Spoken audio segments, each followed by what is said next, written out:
Hey guys, before we start our show, I want to tell y'all about our good friends at Buzzsprout.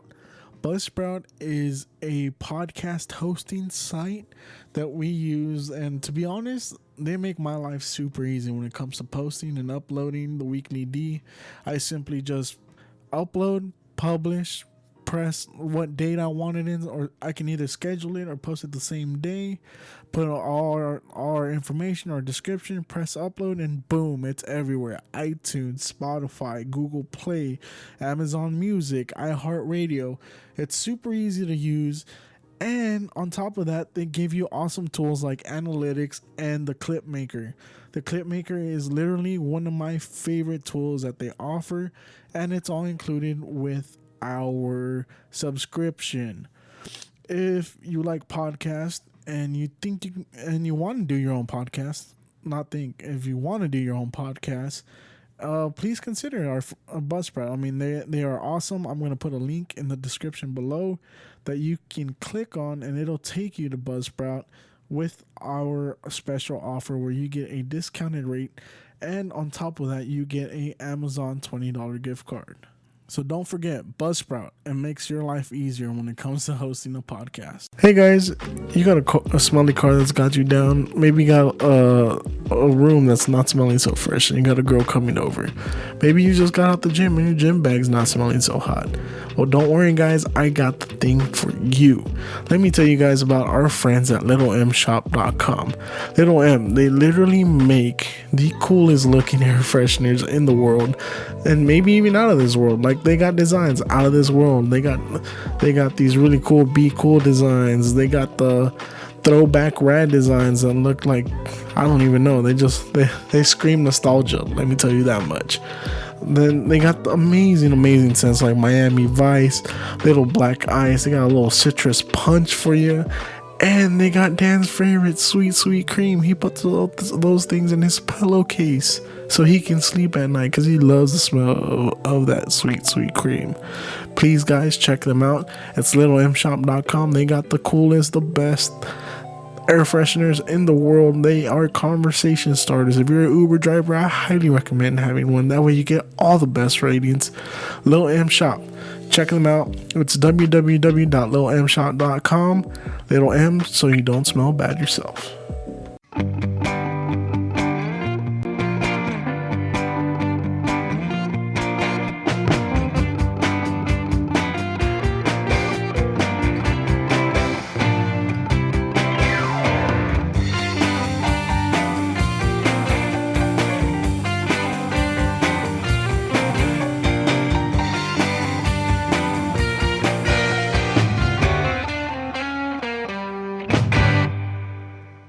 Hey, what's up, guys? Welcome back to another episode of the Weekly D podcast. My name is Danny G, and we are joined today by our new co-host, Kyle Kavnar, and we have a very special guest today. It's a spooky Halloween season episode, and our special guest comes from Houston. He is a young, talented artist. He's up and coming.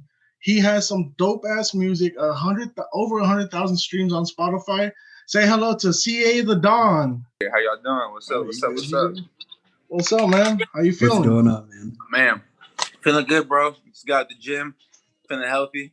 Nice. You got your sweat on? Oh, yeah, I got a little pump on, you know? Yeah. That's what's up, man. Yes, sir. How y'all feeling? You know, we're doing all right. Yeah. How's everything with Corona? Y'all good with this COVID shit? Oh, yeah, man. It fucks everything up, but we good. Yeah. For sure. Yeah, Kentucky's been crazy, honestly, but it's fine. Oh, yeah, you out there. Yeah, what shit? Yeah. I know a lot of shit over here is open. Y'all open over there, or y'all locked down? It's like half and half. There's a couple places, like bars and stuff right now, like aren't open unless they sell food. Yeah, unless they sell food, they're open. That's how they get around it. But otherwise, some of the bars in are equivalent to like a 6th Street or like a square. It's not there anymore. So that's fine. But I mean, like a lot of stuff, you still got to wear a mask everywhere, and it's still kind of slowly opening up. We got like record number cases right now still. Like they've actually got fire here. So they put more restrictions today, actually. Wow. So, really? Good shit, right? Shit. Yeah. But y'all's gyms are open or no? Yes, they are. Yeah. Okay. Yeah. At least. Yeah, that's a good thing. Yeah. For sure. So one thing I like about Texas, they don't really take this shit serious over here. Everything's damn near open. Yeah. Oh yeah, man! I was at Six Flags Fiesta, Texas yesterday. That whole Wait, was Six packed. Flags? Wait, Six Flags? Yeah, That's wild. that That's whole was crazy. packed, bro. It was For real. packed. Was Yeah, it really? Damn. yeah. So obviously Texas don't take coronavirus seriously. Hell no. Fuck Yeah, I mean, there's Halloween parties and all sorts of shit going on this weekend. Yeah. I got invited to like 4 of them on Saturday. Oh And I was yeah. like, I don't know about that. Well, how do you feel about coronavirus? Are you wearing a mask around, or you I just? mean, yeah, I wear a mask and shit, but like it's obviously real, but it's like I mean, it's kind of like something that's like we can't just stay at home and hide and keep shit locked down forever. You know, it's kind of like the other viruses and illnesses we have out there. Like it's something we're going to kind of live with, I think. Mm-hmm. But then again, I mean, who the fuck am I? Like, what do I know? You know, like I'm not a scientist or nothing, but I just feel like when the economy shit and people broke and shit, that also affects people's health and whatnot. So you know, For sure. it's kind of like it's hard. It's hard. Yeah. But I'm out here. I'm out here at gyms and shit. I'm out here. I still go out to bars and whatnot, just acting up school. So what bars you be hitting up? Because I know a lot of them are still closed. yeah, nah, I go to Poor Behavior a lot as a leap in there. Yeah. They got some real good food. I go there. I live out here by Sugarland. In Sugarland, so I go this place called Flying Saucer is my shit. That's a spot right there, man.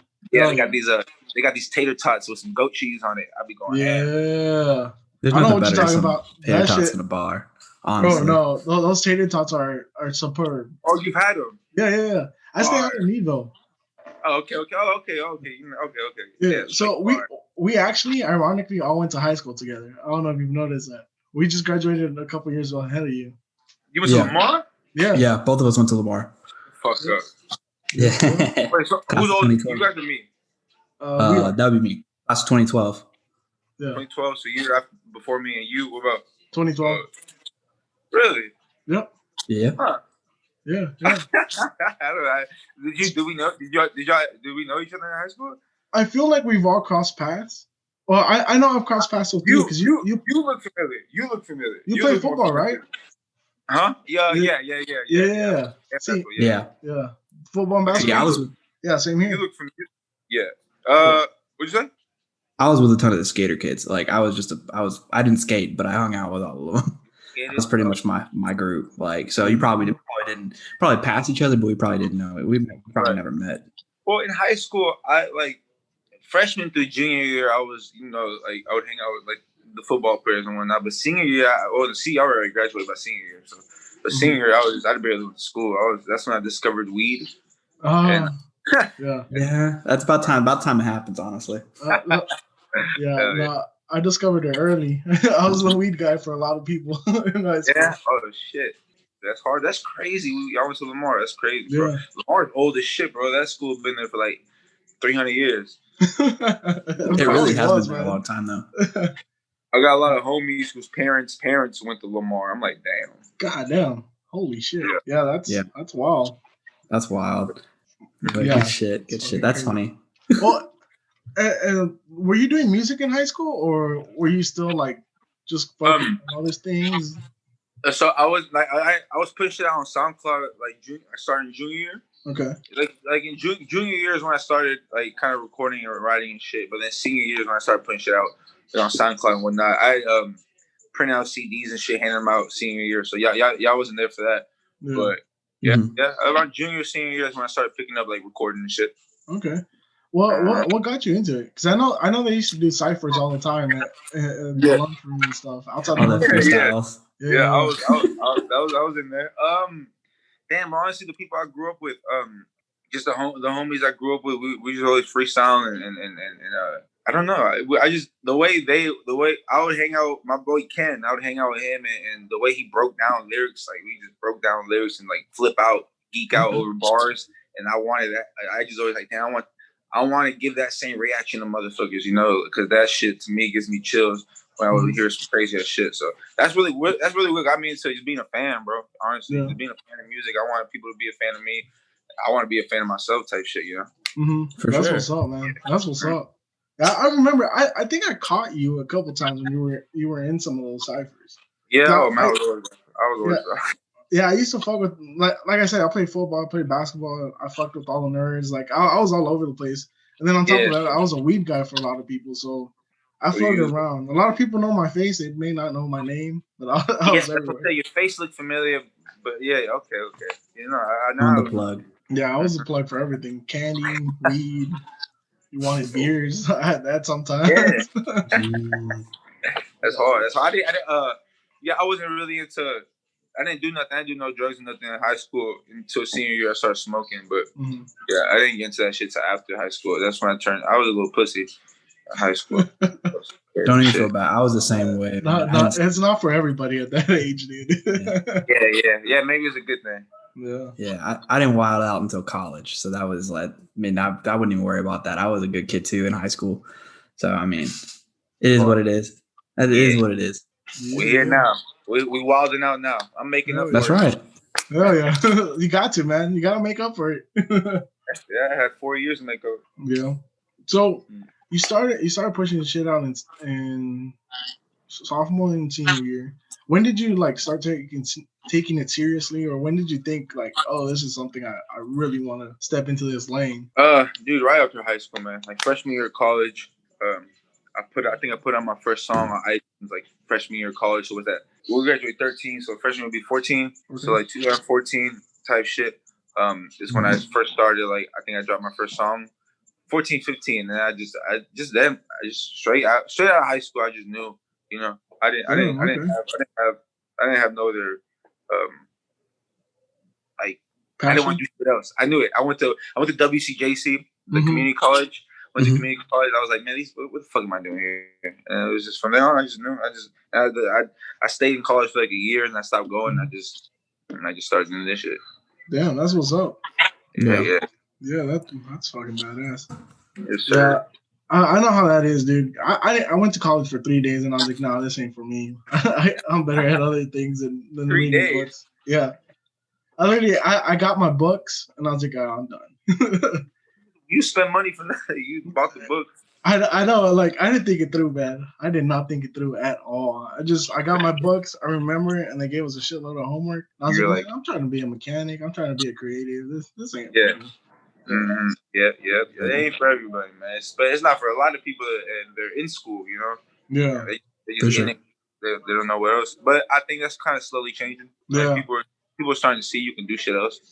Oh yeah, for sure. I mean, if you look at the push toward trade schools, for instance, like if you're looking at what people are doing when it comes to being like electrician or being like good at getting into something like in that regard, like a carpenter, things like that. And then people are also pushing like media. So they're going into like YouTube and they're pushing TikTok, music. Like you're seeing it become more of a realistic thing because now it is more of a realistic thing because now everyone's accessible. To it. Yep. Yeah.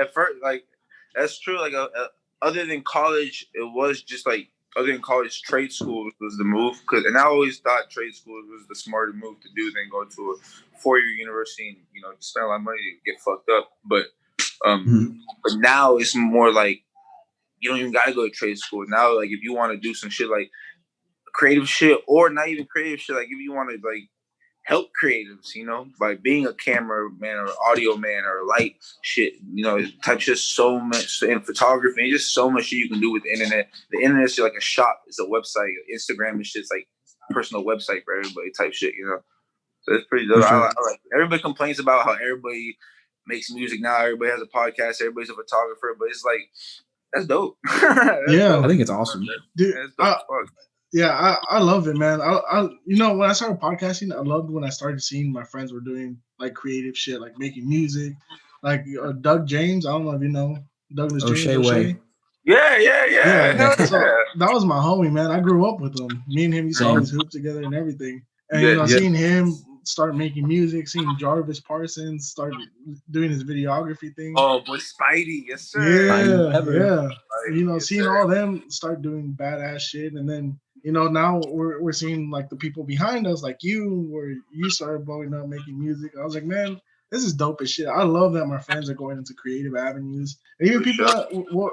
that I wasn't cool with or I wasn't very familiar with, like with you. I mean, Yeah. if I would have never started this podcast, we would probably never ran into each other again or shit like that. So Exactly. Exactly. I Exactly. love seeing when people are It super connects, it creative. reconnects people, and yeah, it's cool to meet again here, type shit Yeah, doing this. That's dope. yeah, I agree. man. I agree for sure. 100%. For sure. Um, so yeah, so like music's kind of tough, isn't it? Like keeping that creative process going, figuring out like what's the next drop. Because I've noticed with your music, you've changed your flow a little bit. You've done stylistic changes here and there.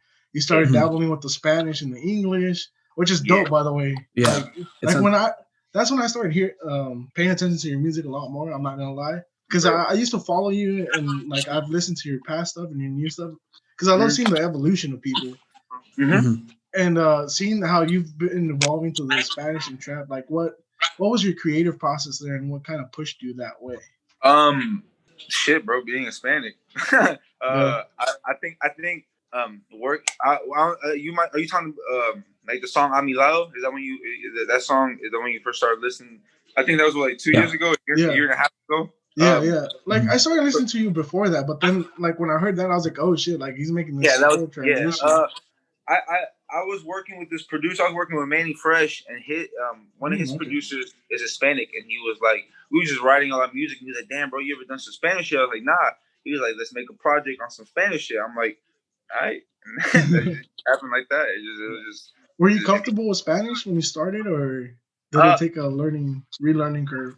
I mean, I'm fluent in Spanish, but like if I'm half Colombian, so like if I go to when I go to Colombia, they know that I'm not from Colombia, and they Yeah. can tell. Mhm. So that would scare me a little bit because when writing, I don't want to keep the lyrics basic. I want to Hmm. try to get witty, but it's a little harder because Spanish is not my first language. But Mhm. I was comfortable with it. It wasn't nothing. I grew up speaking Spanish and shit. Oh, that's what's up, man. Yeah, I was curious about that because I know like I got a lot of friends that they're Hispanic and they kind of lose the Spanish trait of speaking it because they don't speak it often.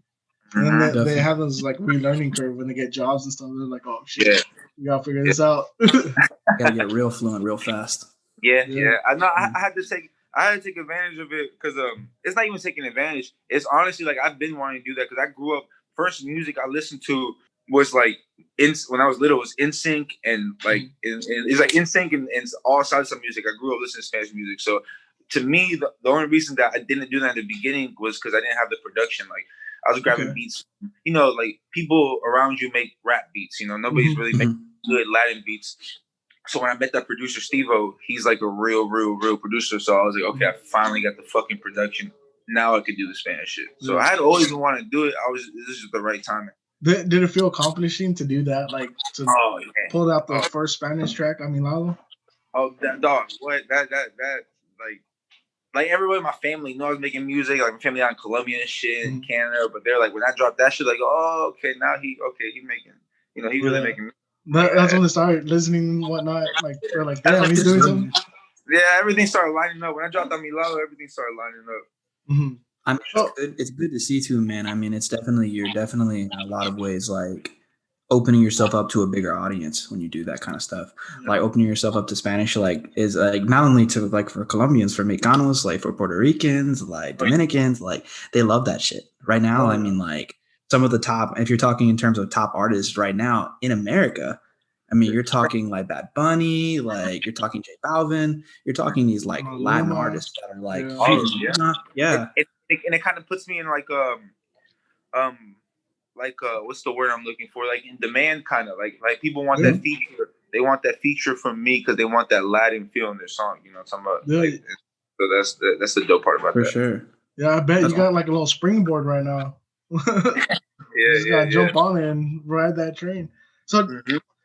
like, when you did that, the music, were you planning on transitioning completely to Spanish music, or do you want to kind of dabble back and forth?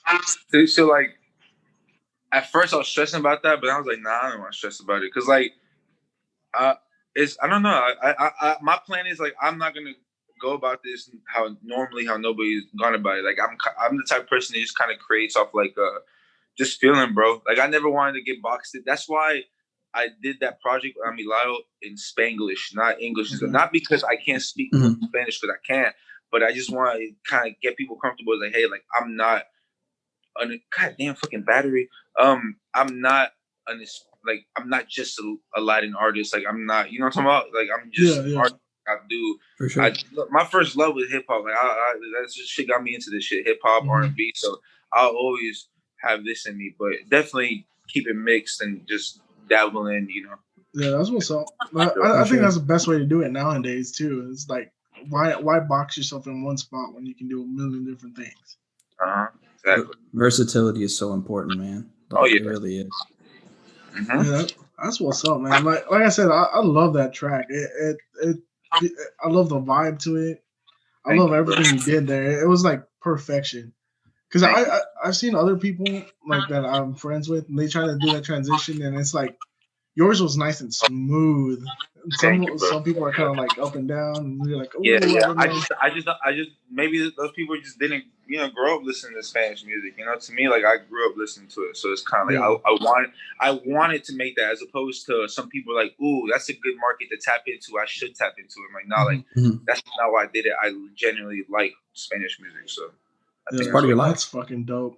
Well, who's your like favorite Spanish artist, or like your biggest influences through the Spanish music or hip hop? Like all time, and that can be anything. Corridos, like reggaeton, like. I really like Juanes. Y'all remember Juanes? Juanes, yeah. Juanes, rock band. En la camisa negra. Yeah, that's what's up, bro. That was my first CD I ever bought. Was the Juanes? I forgot the name of it. It was a blue album. With his biggest album, their biggest album. Yeah. He was him and Celia Cruz. You remember Celia Cruz? Oh, I love Celia Cruz, bro. I love Celia Cruz. And Mark Anthony. Those three right there. I grew up on those three. Damn, dude, Mark just Anthony's straight hitters, bro. Straight bangers. Straight bangers. And I can't forget the Don Omar. Don Omar? Don Omar is dope. Yeah. Damn, dude. Yeah, Don Omar was a shit when he was up and going. Oh, yes, sir. Sir. That's badass, dude. Because, like, for me, one of my favorite rappers of all time is Nori, but it's because he was one of the first people to bring in that reggaeton into hip hop. Yeah. He was. Where he from? He's from the Bronx, right? He's Dominican, but yeah, he's from the Bronx. Yeah. That's hard. Yeah. I loved when he brought in like Daddy Yankee, and he had Don Omar on that track. They just blew it up, man. Groundbreaking type shit. Yeah. And we contribute a lot to hip hop, bro. Like Hispanics, like we was there from the beginning, you know. And although that it rooted from Black culture, of course, Hispanics took a big part in the push of it as well, you know. Yeah. And so I love that nowadays it feels like Hispanics are getting a little bit more of that praise in the music game, you know. It's like, you know how trends go, how first it was like rock, white people, and then we kind of shifted into hip hop, and now it's like the Spanish trap is coming in. Hispanics are doing it big. You see J Balvin getting that McDonald's deal. Dog, what? That shit's so ridiculous. They need to stop. They need to stop with these McDonald's deals, bro. Yeah. It's funny to me. It's funny, like with me, the Travis Scott burger was just a fucking, what was that, just a quarter pounder with bacon? It's literally That's right. Fries. What's the J Balvin meal? What is that? It's a Big Mac with pickles, fries with ketchup on them, and a McFlurry, I think. And a McFlurry? Yeah. You don't eat that shit. They told him, give me like a list, and I'm gonna go ahead and put them down. You tell me what you're gonna eat, all right? Okay. A McFlurry on top of all that? Come on. If you can do your own McDonald's meal, what would you do? Man, bro, a hot spicy, a McDouble, and a large Powerade. Yeah. Yes, sir. People sleep on the hot and spicy, bro. Huh? People sleep on the hot and spicy, bro. Man, what? Extra mayo. No, I know mayonnaise. extra mayo. You know what I'm talking about? Yeah, absolutely, yeah. absolutely. That's exactly what I do, man. Chris just described the high school football lunch when you're on away trips. Hey, yo, maybe that's why that's my favorite shit because that's what they used to give us on the bus on the way back from games and shit. Yeah, every away game, that's what we stopped at. It's like therapy right now. Yeah, that's what I was telling Kyle. You know, last week we played this game where we're like, if we could make our own meals, what would you do? And I was like, it's easy. I'm gonna get me a double cheeseburger, a hot and spicy. I'm gonna put them together, make them a gangbang, and give me 2 apple pies on the side. Ooh, dog, have you tried their cherry pies? No. Are they good? It's a cherry and cream cheese pie from McDonald's. Fucking crucial, bro. Yeah. They're doing that with the pumpkin right now with everything going on with fall to 11. I don't like that. I like it. I think it's all right. I don't like okay. That's fair. Oh, you don't fuck with pumpkin spice? I don't either, man. I hate that shit. Yeah. How are you feeling about them spicy nugs, though? I haven't tried them yet. Man, they discontinued them. When they Wait, what do you mean discontinued? They discontinued? Yeah, they're done. So they didn't do good.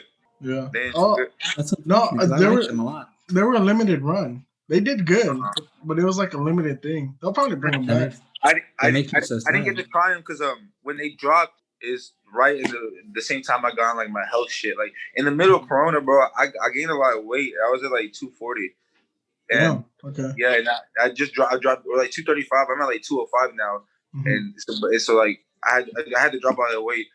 And right when the spicy nuggets came out, that's when I started dropping weight. So I didn't get to try it. Oh, damn. Yeah, dude, honestly, it's for the best then. It worked out at the end of the day. Man, I got a reality check yesterday when I went to Six Flags. Cause I put on some weight during coronavirus. Yeah. And I realized I got real big when I went on that ride and they brought the little thing over it, and that hoe would not buckle. I would not get that first click. Oh, no. And I was like, fuck, man. So then they put me on the fat people seats. And then that one clicked fine, but I was so pissed off. I was like, damn, I can't believe I let myself gain that much weight. Damn. It's hard, bro. During Corona, you don't even notice it. And especially like Warzone came out.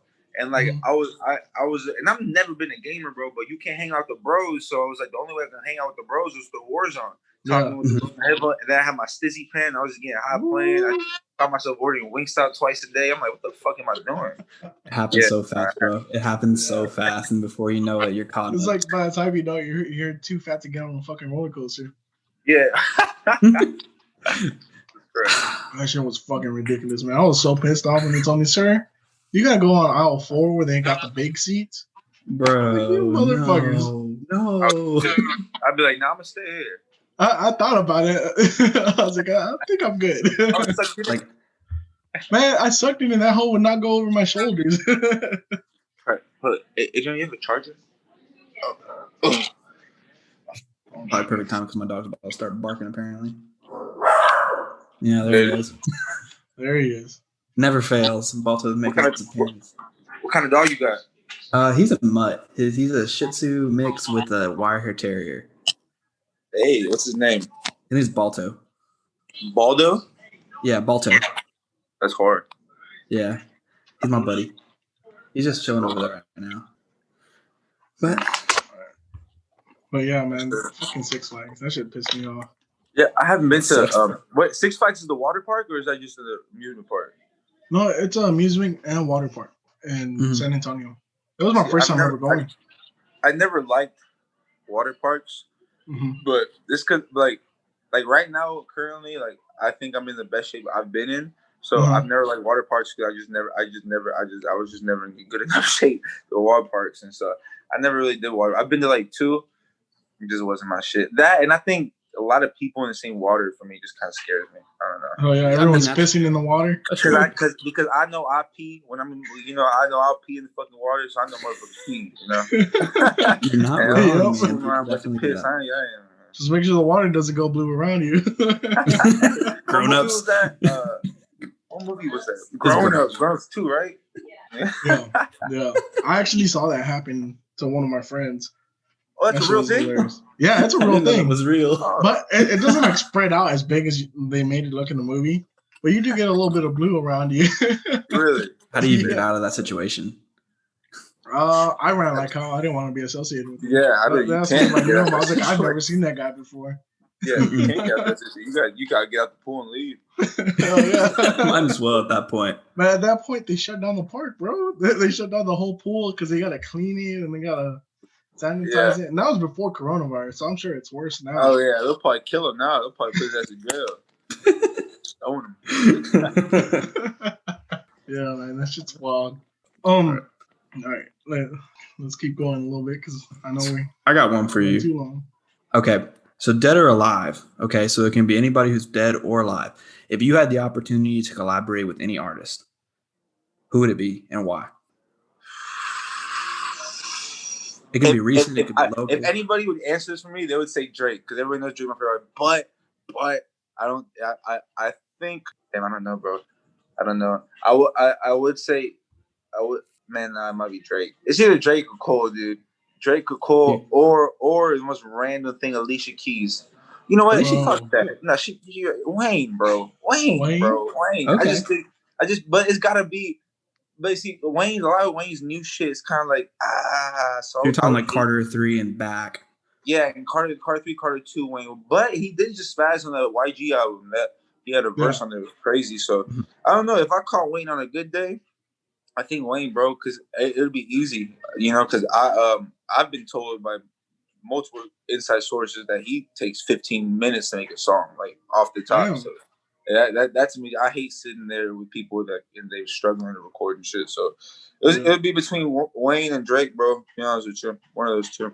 Damn, both are great choices, and both from Young Money. Like at the time, doing great things for themselves. I grew up on Young Money, man. That's my shit. Hell yeah. My shit. Hell yeah. So I noticed you said Wayne only takes 15 minutes to write a song. How long does it usually take you to drop a track?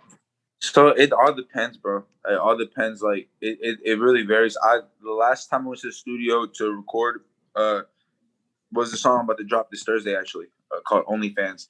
And it took me literally less than an hour 40. I didn't hear the beat prior to it or nothing. I pulled it to the studio and we just turned it on. And in 45 minutes, I did the whole song. Like I did the hook in like 10 minutes. Just came up with then the verses. Right when the hook comes quick, the verses come quick. You know what I'm talking about? Absolutely. That's what's up, man. And it honestly depends. Like I can't lie. Like if I got my engineer Dillo or my other engineer Tez, if they're recording me, my shit come a lot quicker. But if it's just me recording myself, it takes a little longer. But they make it easy on me. They make it real easy on me. It's just a vibe. So on the average, if I'm recording with Dillo, it'll take me an hour or two to come up with the whole song. Okay. Yeah, that's what's up, dude. I'm excited to hear the OnlyFans song. Me too. I've seen you promoting it, and I was like, "Oh, that shit's gonna be great, man." Yeah, I'm gonna drop it the day before it drops on OnlyFans, just for one day, just to see who's fucking with me, and I'm trying to make a little change, a little song, little $5 video, and then I'm gonna take it down so motherfuckers can run up the YouTube. Well, shit, what's your OnlyFans? That way, people that listen here I actually just sent in my ID and everything. They said tomorrow I should get an email that's approved, and then I'll drop the link. Drop the link. Yeah, well, as soon as you do that, we'll share it. So appreciate it, bro. For sure. We'll blow that shit up.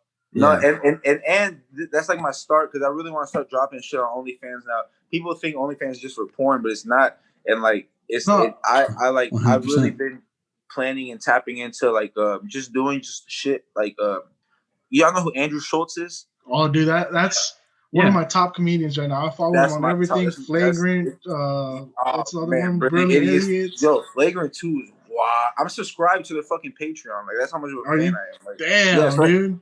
And that's the type of shit I want to tap into, especially when I get out there in LA. Just that type of shit. Because I like, aside from music, I like ranting and hear about shit. And apparently people like hearing me rant. So. I think so. I want to drop some shit on my OnlyFans like that, and just I got a couple of things in the work. I got a little thing where me and my homegirl want to review porn videos, but in the as the view of a movie critic, and judge the whole acting, the plotting, the everything, the girls, everything. So we got some shit in the works. We just writing it out, but dude, let us know when you're dropping it, dude. Yeah, for sure. Everyone support. Yeah, that's actually the original idea for this podcast. It was to because we have a lot of friends in like the sex worker field and whatnot. Mhm. The original idea of this podcast was to bring in a bunch of strippers and a bunch of like porn stars that we know, and just like bullshit with them, play games with them. Hell yeah. But we took a little different direction because we wanted to get more. We wanted to build more of a crowd base for That makes Houston. sense. Yeah, and then expand on other things. For sure, That's man. what's up. I got a lot of sex worker friends too, man. And that's why I did the OnlyFans video. Kind of, because I just to let motherfuckers know where I stand with the whole thing. You know that I'm like behind the supporter because I find it so corny when dudes you see all the time dudes online hating on girls with OnlyFans and do this. I'm like, bro, like y'all the same motherfuckers that probably subscribe to their pages. Y'all just won't tell people. Exactly. 100%. 100%. Dude, I hate when people do that shit. Like, just fucking up them up. I Yeah, mean, they're using what they're blessed with. Why not support them? It's sex. What are we like 80-year-old like Christians? Like it's sex. Like what the That's fuck? what I'm Everybody saying. likes sex. Exactly. Times has changed, man. We can't be judging them over shit like that. But Anything we should support them. money, Yeah. You just look broke. If you hating on them, you just look broke. Yeah. That's my 100%. I agree 100% with you on that one. Yeah, because I fucking hate when people do that, man. It's like, why not just put on for them? They're making a bag. Let's praise them for doing what they're doing, because it takes balls to do what to put shit on OnlyFans and. No, for sure. It takes a certain type of confidence to do that shit too. Yeah. You want to support people who like are doing whatever they can do to make their money. You know what I mean? Like, I think everybody's got a different talent, and everybody's got a different way of going about things. And if that's what they want to do, like, I think that's totally fine. And I think you should be fully supportive of that. Make your money. Like, that's what you got to do. That's what you got to do. Some people are just jealous too because they can't make that kind of money because they can't something like that. If they exactly. And shit, and they ain't hurt nobody, bro. They ain't like they out here robbing people. They ain't hurt nobody. Absolutely. They helping some people catch a nut. Oh yeah. Friday night, fucking blow some steam off. Absolutely. Yes, sir. Yeah, that. Like I said, I don't understand when people trip out about that shit. My girl told me, she's like, "What would you do if you had OnlyFans?" I was like, "Shit, do it." I was like, "You need a photographer? I got you." You'd be like, I'll subscribe. That's what I'll do. Exactly. I'm gonna be buying everything. Shit. You can be a camera guy. There you go. Hell yeah, I'll be the camera guy, the social media guy. I'll do whatever I got. Get the bag. I told her as long as I get an Xbox. How long you and your girl been together? About 2 years. Mm-hmm. Yep. What's that like? Being normal, being able to keep a relationship. I love it because I went from being a completely wild child to kind of like just calming down, chilling with one girl. Honestly, for me, it was best case scenario. Like, it was a girl that I've known for years, and we were really cool. We had a great friendship, and it worked out. I mean, I know it's not for everybody, but for me, it was the best thing that could happen. For sure. Dog Wilder. Yeah, that dog's tripping, man. But yeah, I mean, ironically, I met my girlfriend at church. So yeah. That's cool. Like I said, it's not for everybody, but for me, it was best case scenario. I went from fucking wilding out, trying to do porn, trying to have threesomes with everybody. I was wilding. It was the right time. She saved you before you went. You went out the easy way. Rest in peace, the easy E. Fuck yeah, rest in peace, the goat, man. For real, absolutely. So, are you from Texas or? Yeah, H-Town. Yeah, I was born on Memorial Herman on 59. Damn. Okay. Yes, sir. Right next to HBU. Yes, sir. Oh yeah. Good to have a local. Yeah. And I grew up. Well, I grew up in A-Leaf until I was like 8, 9, and then we moved to Sugarland. And I grew up in Sugarland. So gotcha. Yeah. That's funny. Up, man. I actually lived in A-Leaf for about 4 years. You did? When I was young. Yeah, when I was born, actually, I want to say the same hospital, and we lived in A-Leaf. And we lived in A-Leaf 4 to 5 years of my life. Yeah, with all my family. I feel like most people I know from the city at some point in their life lived in A-Leaf. You know what I'm talking about? Mm-hmm. It's a SWAT Southwest. Mm-hmm. That's what's up. I guess I'm the only foreigner. Cali boy. Yeah, born in California. Oh yeah. Yeah. Hey. Born in Orange County. Hey. Moved down here for high school. Wait, how old were you moved here?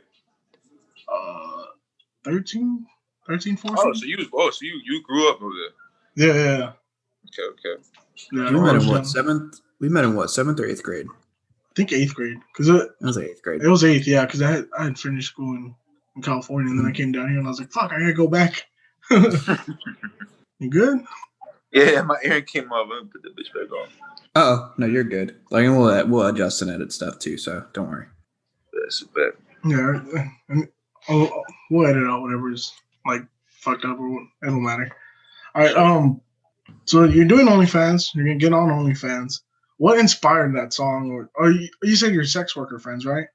Yeah. I'm a lot of my close friends. Look, I got a couple really close friends that are on OnlyFans and shit. I mean, they fuck with me hard. I fuck with them hard. And they always come through when I need somebody for a photo shoot, video shoot, and it's just like I respect hustle. You know, anything. I respect this shit. People do podcasts. People that paint. Got a homegirl that paints. I got respect. Everybody's doing something. It takes balls to do something out of the norm that we've been kind of, you know. We've been sold the norm. We've been sold this motherfucking. You know, you gotta. So anybody that's doing something actually putting, elbow grease into it. Oh yeah, I respect that shit. You know. That's what's up, man. 100%. We appreciate you coming on, man. Because I know you're busy. You said you're flying out soon. In the morning, yeah. Sir. So, what was like the best advice anyone ever gave you when you were entering the music game? Damn. Damn. I feel like I've asked myself this question before. Have you? Just best the best advice I've gotten to take everything to take advice with a grain of salt, or to not, take advice, listen to it, don't be closed-minded, but always take people's advice just for that. That's your advice, that's your point of view. I'll soak it in, but don't dwell on somebody's advice too much. 100%. Types like that. Yeah, I agree with that. Because what works for somebody doesn't. Yeah, what works for somebody doesn't necessarily work for you. It's for sure, and it might, and that's why you should listen to it. But don't just be blindly follow everybody's advice, because your head gonna start hurting. You listen to this person, that person. You're like, you gotta create your own lane. You gotta create your own lane and follow it. People give you good or bad advice. It just depends on you what you listen to, bro. And that's like my biggest fear is like taking bad advice, because I've received bad advice and I've taken bad advice, and I'm just like, that's my biggest fear. That's why I always listen to people, even people close to me. Sometimes, I got some smart people around me, but sometimes they be giving some advice. I'd be like, so that's my biggest fear. I don't want to take somebody's advice and make the wrong decision based off their. I'd rather fuck up based off my shit. Yeah, absolutely. Yeah, that's absolutely. One thing I went through with this podcast. I had so many people giving me advice. Like even my friends that worked at the radio station, they're like, do this, do that, do this. And I was like, but I want to create my own brand. Like my own brand goes on its own path. Like I'll listen to y'all. I'll take bits and pieces here, but you can't listen to everybody, because I made some bad mistakes that got me in trouble. And I was like, fuck, I shouldn't have listened to this person. And I've given bad advice before too. So I've given bad advice before, so I know how it is. So I know. That's why I always look at it that way. It's like, okay, you might be giving me bad advice this time around. I don't want to listen to you. Yeah. But with that being said, I am very open-minded to anybody's critique or opinion or anything. I'm not close-minded at all. I'll listen to anybody in my camp will tell you. I'm like, I always go for people. I always ask people for their opinion, and I take it in, kind of do math and shit, try to see what makes sense and type shit. Yeah. That's what I think that's super important. Yeah, for sure. Yeah, for sure. That's super important because, like, I don't know if you've noticed this with a lot of local artists and stuff like that. People want to come up. Some people aren't necessarily all that open to advice and critiques, and they think exactly what they're doing is exactly what's making themselves successful, but they're not really being successful. They want to do their own lane, create their own lane, think they're making their own way, but they don't want to listen to advice. Yeah. And then they wonder why they're not growing. They're not meeting with these producers, not meeting with these other artists and collaborating with them. Because nobody wants to work. And nobody wants to don't- work with somebody that's not gonna, nobody wants to work with somebody that's not gonna listen to their advice. Because, and bro, if you don't listen to nobody's advice, like, you will really, like, I don't know, what outlook do you even have? If you're just, everything is just what you think, and you just follow everything, you think you're right on everything. Like, what do you even put? What have you learned? You can't learn shit. Absolutely. I mean, even people that have been successful. I mean, look at Russ. I think Russ is a great example of what happens when you don't take people's advice. Mm-hmm. Like, I mean, you look at him, he's a very successful artist. He does a lot of stuff on himself. Himself, he produces his own music, he writes his own music. But his perception based on the fact that, he's had so many types of, interviews where he's come off very cocky, he's come off very self-serving. He is very like, I don't care. This is what I'm doing, like, kind of thing. And look where that's pushed him. I mean, he's basically been blackballed from the hip hop community in a lot of ways. Yeah. I think with him, it's like a double, like, edged sword, kind of like it. That same thing also kind of helped him because, like, I feel like him knowing exactly what he wants got him to where he's at. Like, he just knows, like, he might not listen to people, but that kind of, I don't know, that kind of got him to where he was. But at the same time, like you said, it did turn a lot of people off. Like, I feel like he has a good, he's talented, but I think a lot of people don't fuck with him because of that fact that he's kind of comes off really arrogant, type shit. Like, he won't listen to nobody. I agree. And I personally fuck with him. I fuck with the Russ, but I see that. I see how people, wouldn't fuck with him.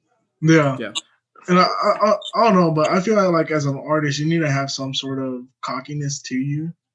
That's push true. yourself. That's you gotta believe you're the best rapper, best singer whenever you step in the room, because that's where music comes from. This confidence within oneself. Well, I always tell that's people, very true. I always tell people in this shit, like, especially like in almost everything, but especially music shit, you got to have a certain level of healthy, like, delusion. Like, you got to have this certain level of delusion where you're like 3-4 years ago, I had no reason to be like, to drop out of school and think that this, like on paper, if you're looking on paper, what I had accomplished or what I was doing, I had no reason to drop out of school and keep going. But it's that delusion in me. It was like, nah, I'm mad, type shit. And that's what kept me going. So you gotta have that little sense, but you can't let it get too delusional. That's when you self-destruct. Yeah. For sure. Mm-hmm. So I got a question. Coming up in Houston, like, what is it like for someone in your position that's a Spanish and English speaker, and you're trying to make it in the music game? What is it like in the Houston scene? Like, is it do you think being bilingual and having the style of rap, not being closed-minded to things, do you think that opens more windows for you here, or? Yeah, for sure. I've gotten 100%, because everybody wants, like I said earlier, everybody wants that. Every time I get hit up for a feature, especially locally, it's like, hey man, like, I got this Latin record, I got this Latin beat, I got this Latin style beat. I was looking for a Latin artist, looking for Latin. So that's what they reached. That's when I started getting more people to reach out to me for that role. Like, it's like a role. It's like a role that I play, type shit. Yeah. For sure. And have you been doing shows this year or not really? No, I mean, as soon as COVID started, it stopped. But I did like 2 shows this year. I performed at Axel Ride with my boy Dende. Okay. I performed at Darby's. You ever been to Darby's? You remember that place? No, I've never been. Darby's. I performed at Avant Garden. No, that was last year. I like Avant Garden. Yeah, I love Avant. It's open now. I went last weekend. I went this weekend. It was wild. It's so chill. So chill. And I performed at, I forgot, it was a Spanish bar I performed at. That was the last show I did. Right before Corona hit. Yeah. Do you have like a favorite performance you've had, or someone you've gone on stage with? That last one that I did, to me personally, was my best performance. It's just kind of because I took more time to rehearse. I had my little voice box. I had bought a voice box that, like, I can plug in my effects that I want and stuff. So I had that ready. I had a guitarist and shit. So I did acoustic versions of a couple of my songs, and it was just dope. Cool. I feel like at that point I had a good catalog. That and I mean, the performance itself wasn't that good, but I performed at U of H's Frontier Fiesta. I think that's what it's called. It's this festival U of H throws yearly, so that was cool. I performed there. Is that the one they do with like all the different Spanish cultures and whatnot? Like it's run by the alumni? It's run by alumni. No. It's run by students. It's run by students. Okay. And it's not just Spanish culture. They bring like on the last night they'll have a big artist. Like I remember I went one year and saw Schoolboy Q type shit. Oh, so, like, okay. But it's like okay. I performed on like one of the not that night. I performed like on one of the other nights. But that was a cool experience because it was a big ass stage. That was like the biggest stage I performed at. Damn, that's badass. It was like a real stage of shit. Like so it was definitely like not my best performance, but the fact that experience, you know, I'm talking about, it was shocking. It was being on that stage, walking on there, I'm like, oh shit.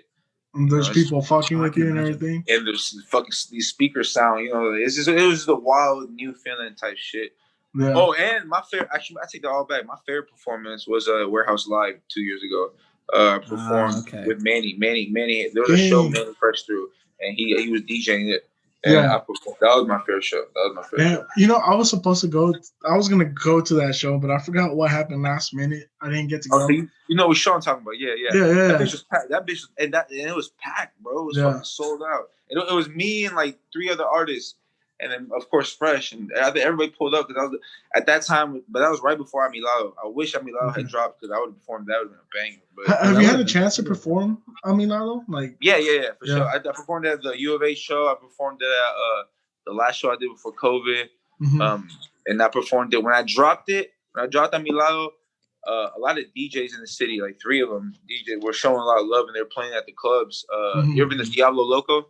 Yep, I've been there a bunch of times. On Richmond. My boy Dan, Jam and J, DJ Jam and J, he spanned it and he played the video. He would invite me out there on Fridays and Saturdays and just kind of while he's playing it to perform it on the booth and shit. That's fucking dope. Yeah. What's that feeling like, man? When you walk in somewhere or like that where the people are playing it?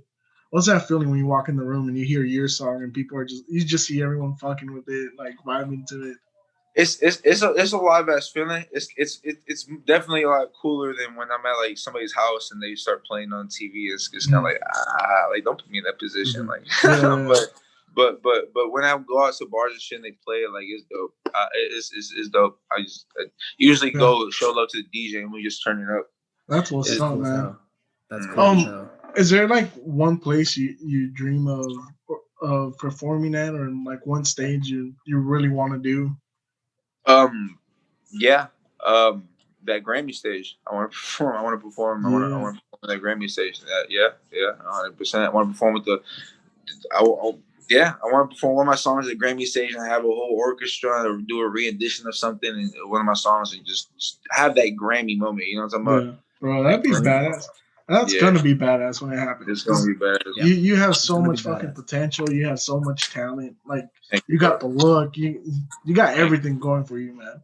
Appreciate it, bro. I have high hopes and I have a good feeling you're gonna blow up, bro. Thank you, bro. We getting there. Oh, you're gonna get there, man. There's no doubt about that.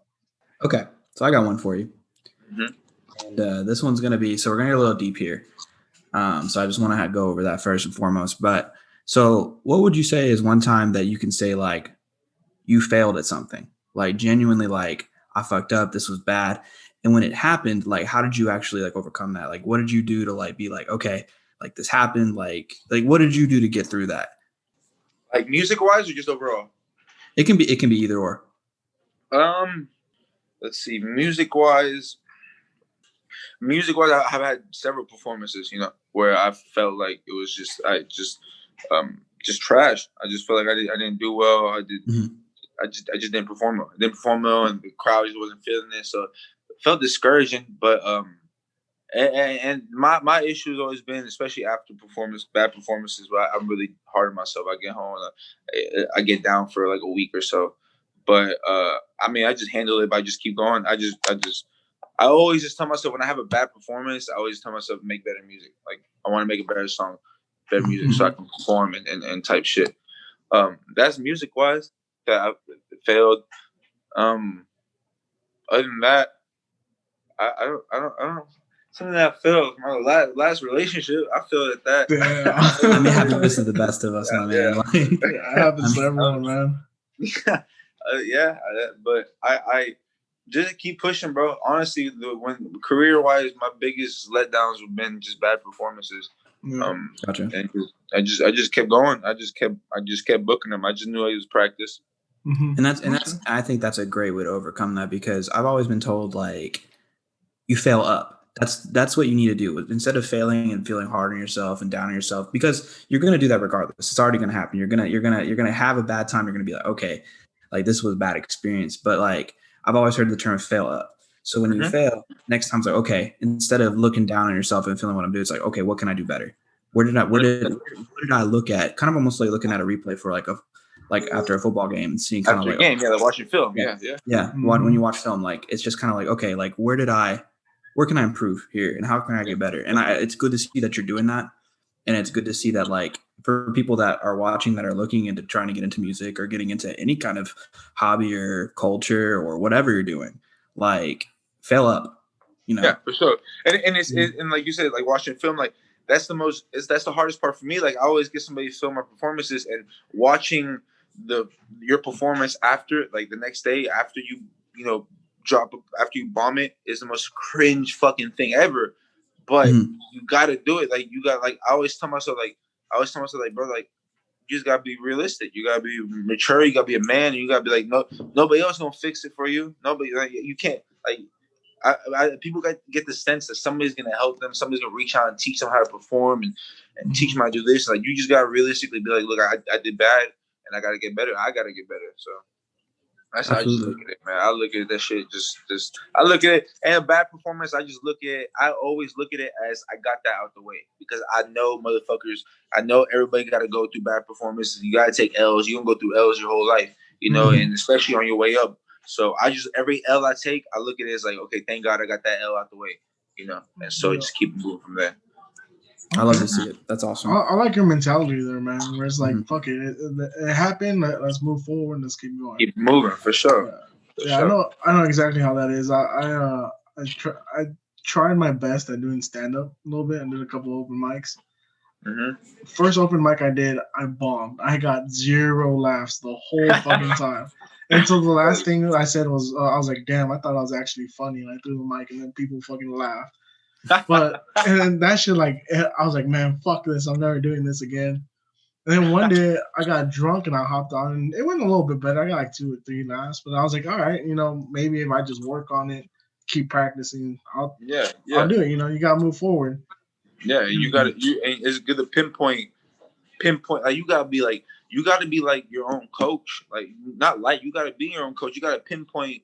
Okay, what made them laugh? All right. Okay, what didn't they laugh at? All right, bet. And you really, really gotta study yourself. Like, you know what I'm talking about? Yeah. Really gotta practice. And that's the hardest part, man. Studying yourself and actually like listening to yourself and seeing where you fucked up. It's like, oh, cringe, because it's so cringe. Yeah. It's so cringe. Trust me, I know. It's like when I started this podcast, man. The first episodes, I listened to them. I'm just like, oh, why'd I do that? Why'd I say that? No, trust me. I listened to some of my older shit. I'm like, but it was necessary for that growth. I had to. I had to do that. I'm glad I did. I feel like I tainted my name to a lot of people I went to high school with, just because I was always pushing my shit like it was the hardest shit out. Always handing out CDs, and I mean, realistically, listening back now, that shit was ass. So a lot of people still have that perception, like this is that motherfucker. But I don't regret it, because it was necessary. It was just necessary for me to get that shit out. I had to get that shit out of me and to be able to keep moving. Yeah. You got to flop a couple times to know what hits and what doesn't. That's the learning curve. And I'm happy you did it that way, where you that young, you're like, fuck, this is the best shit. I'm gonna push it. Yeah. Yeah. You know one of my favorite stories that, like, even to this day, like, I'm not even gonna lie, like, I still think about, because it's just an idea of like, okay, like, if he could do it, I could do it. I could be successful just like that. Mark Hernandez, like Mark the Protege. Yeah. So one of the first things that he had said, like when he was kind of like talking up to himself, I was a pretty big fan of him as he was kind of like starting to slowly kind of come up, and he's been doing good things in the Houston scene. It's been good to see. Now he's got his little podcast going, which has also been good. It's fun to watch. But one of his things was when he was in high school, right before we were juniors, and then he was a senior. He had performed at a talent show, and basically got laughed at off stage when he did his rap. And it was his first time really expressing that and doing that. He got so mad that he said, fuck y'all, and dipped out, threw the mic and dipped out. Damn. And he was so embarrassed with himself.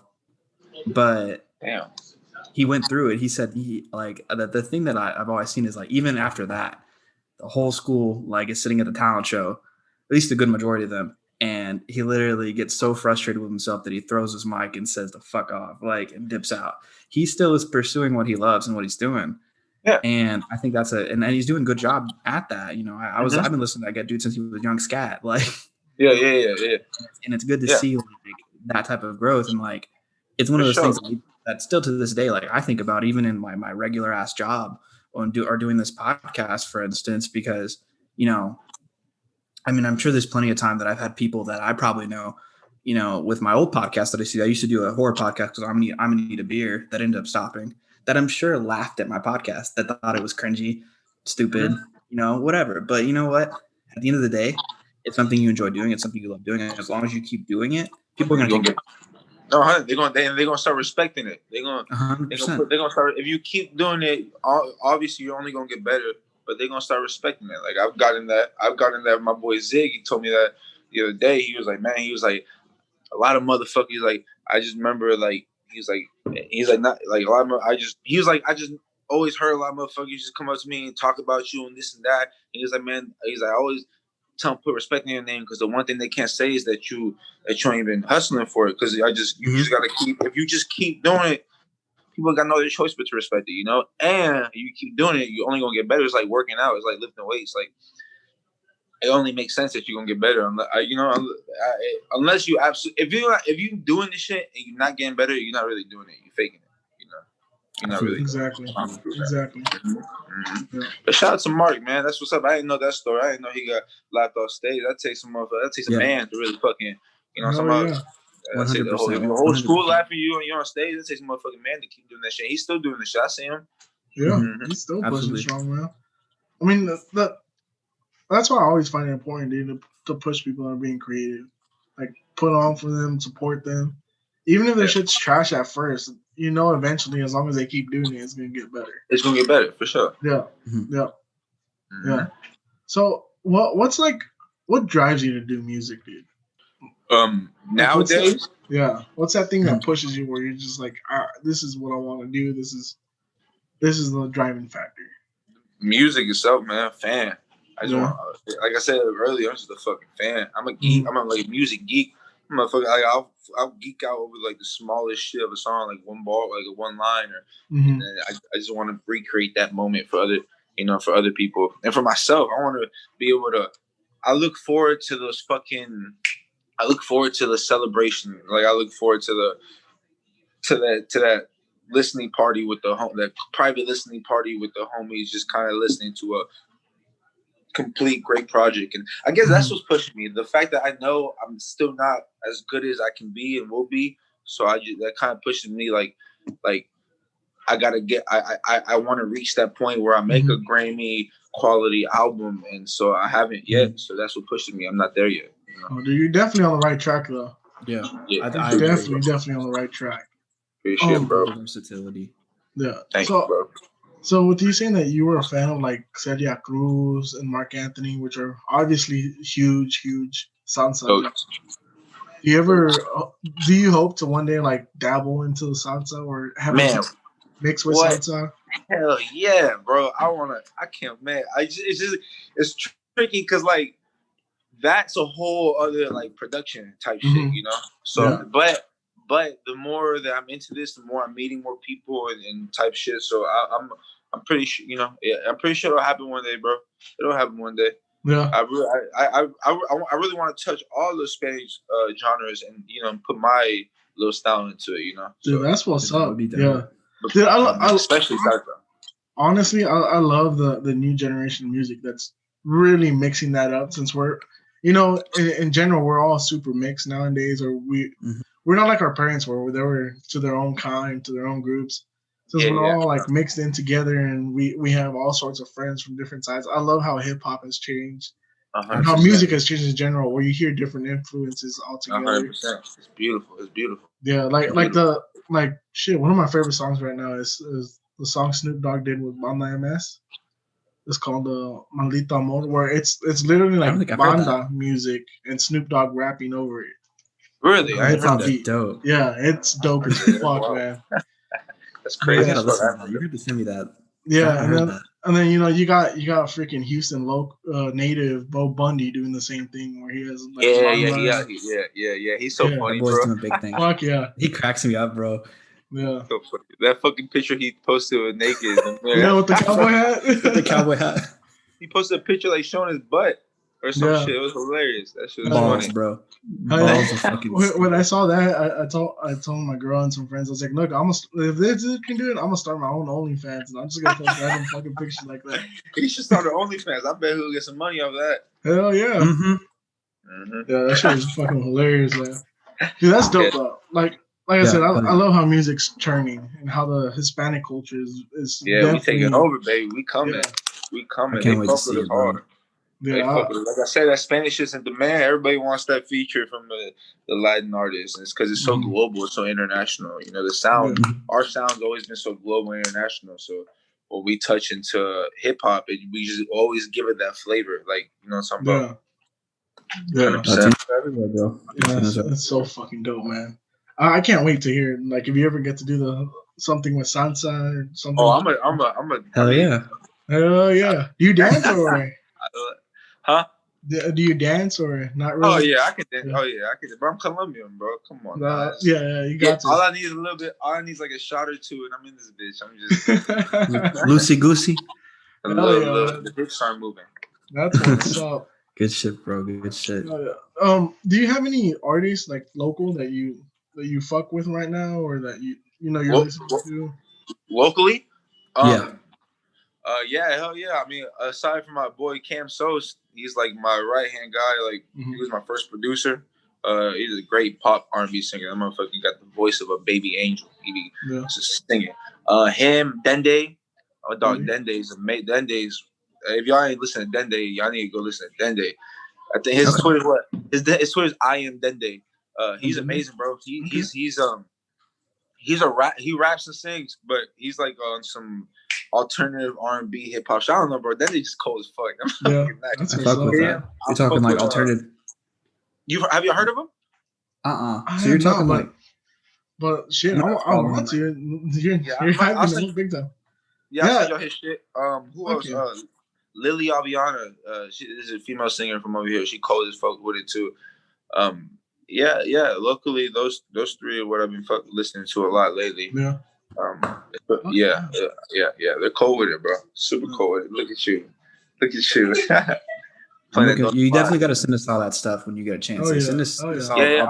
As soon as we finish this, I'm gonna send y'all because y'all need, bro. Like they got like music, like quality music, and they both on the way up too. Like they both just Lily just signed. I don't know who she signed to, but she just signed. Dende's been blowing up on every time he drops something on Twitter. It's just been blowing up like thousands of retweets and shit. So holy shit.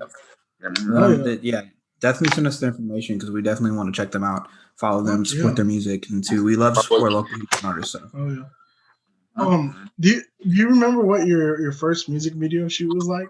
Yep. Like what was you that? Remember? Huh? Do I remember? Yeah. No. My first video shoot was this song called "Be Alright." It was the first song I put out.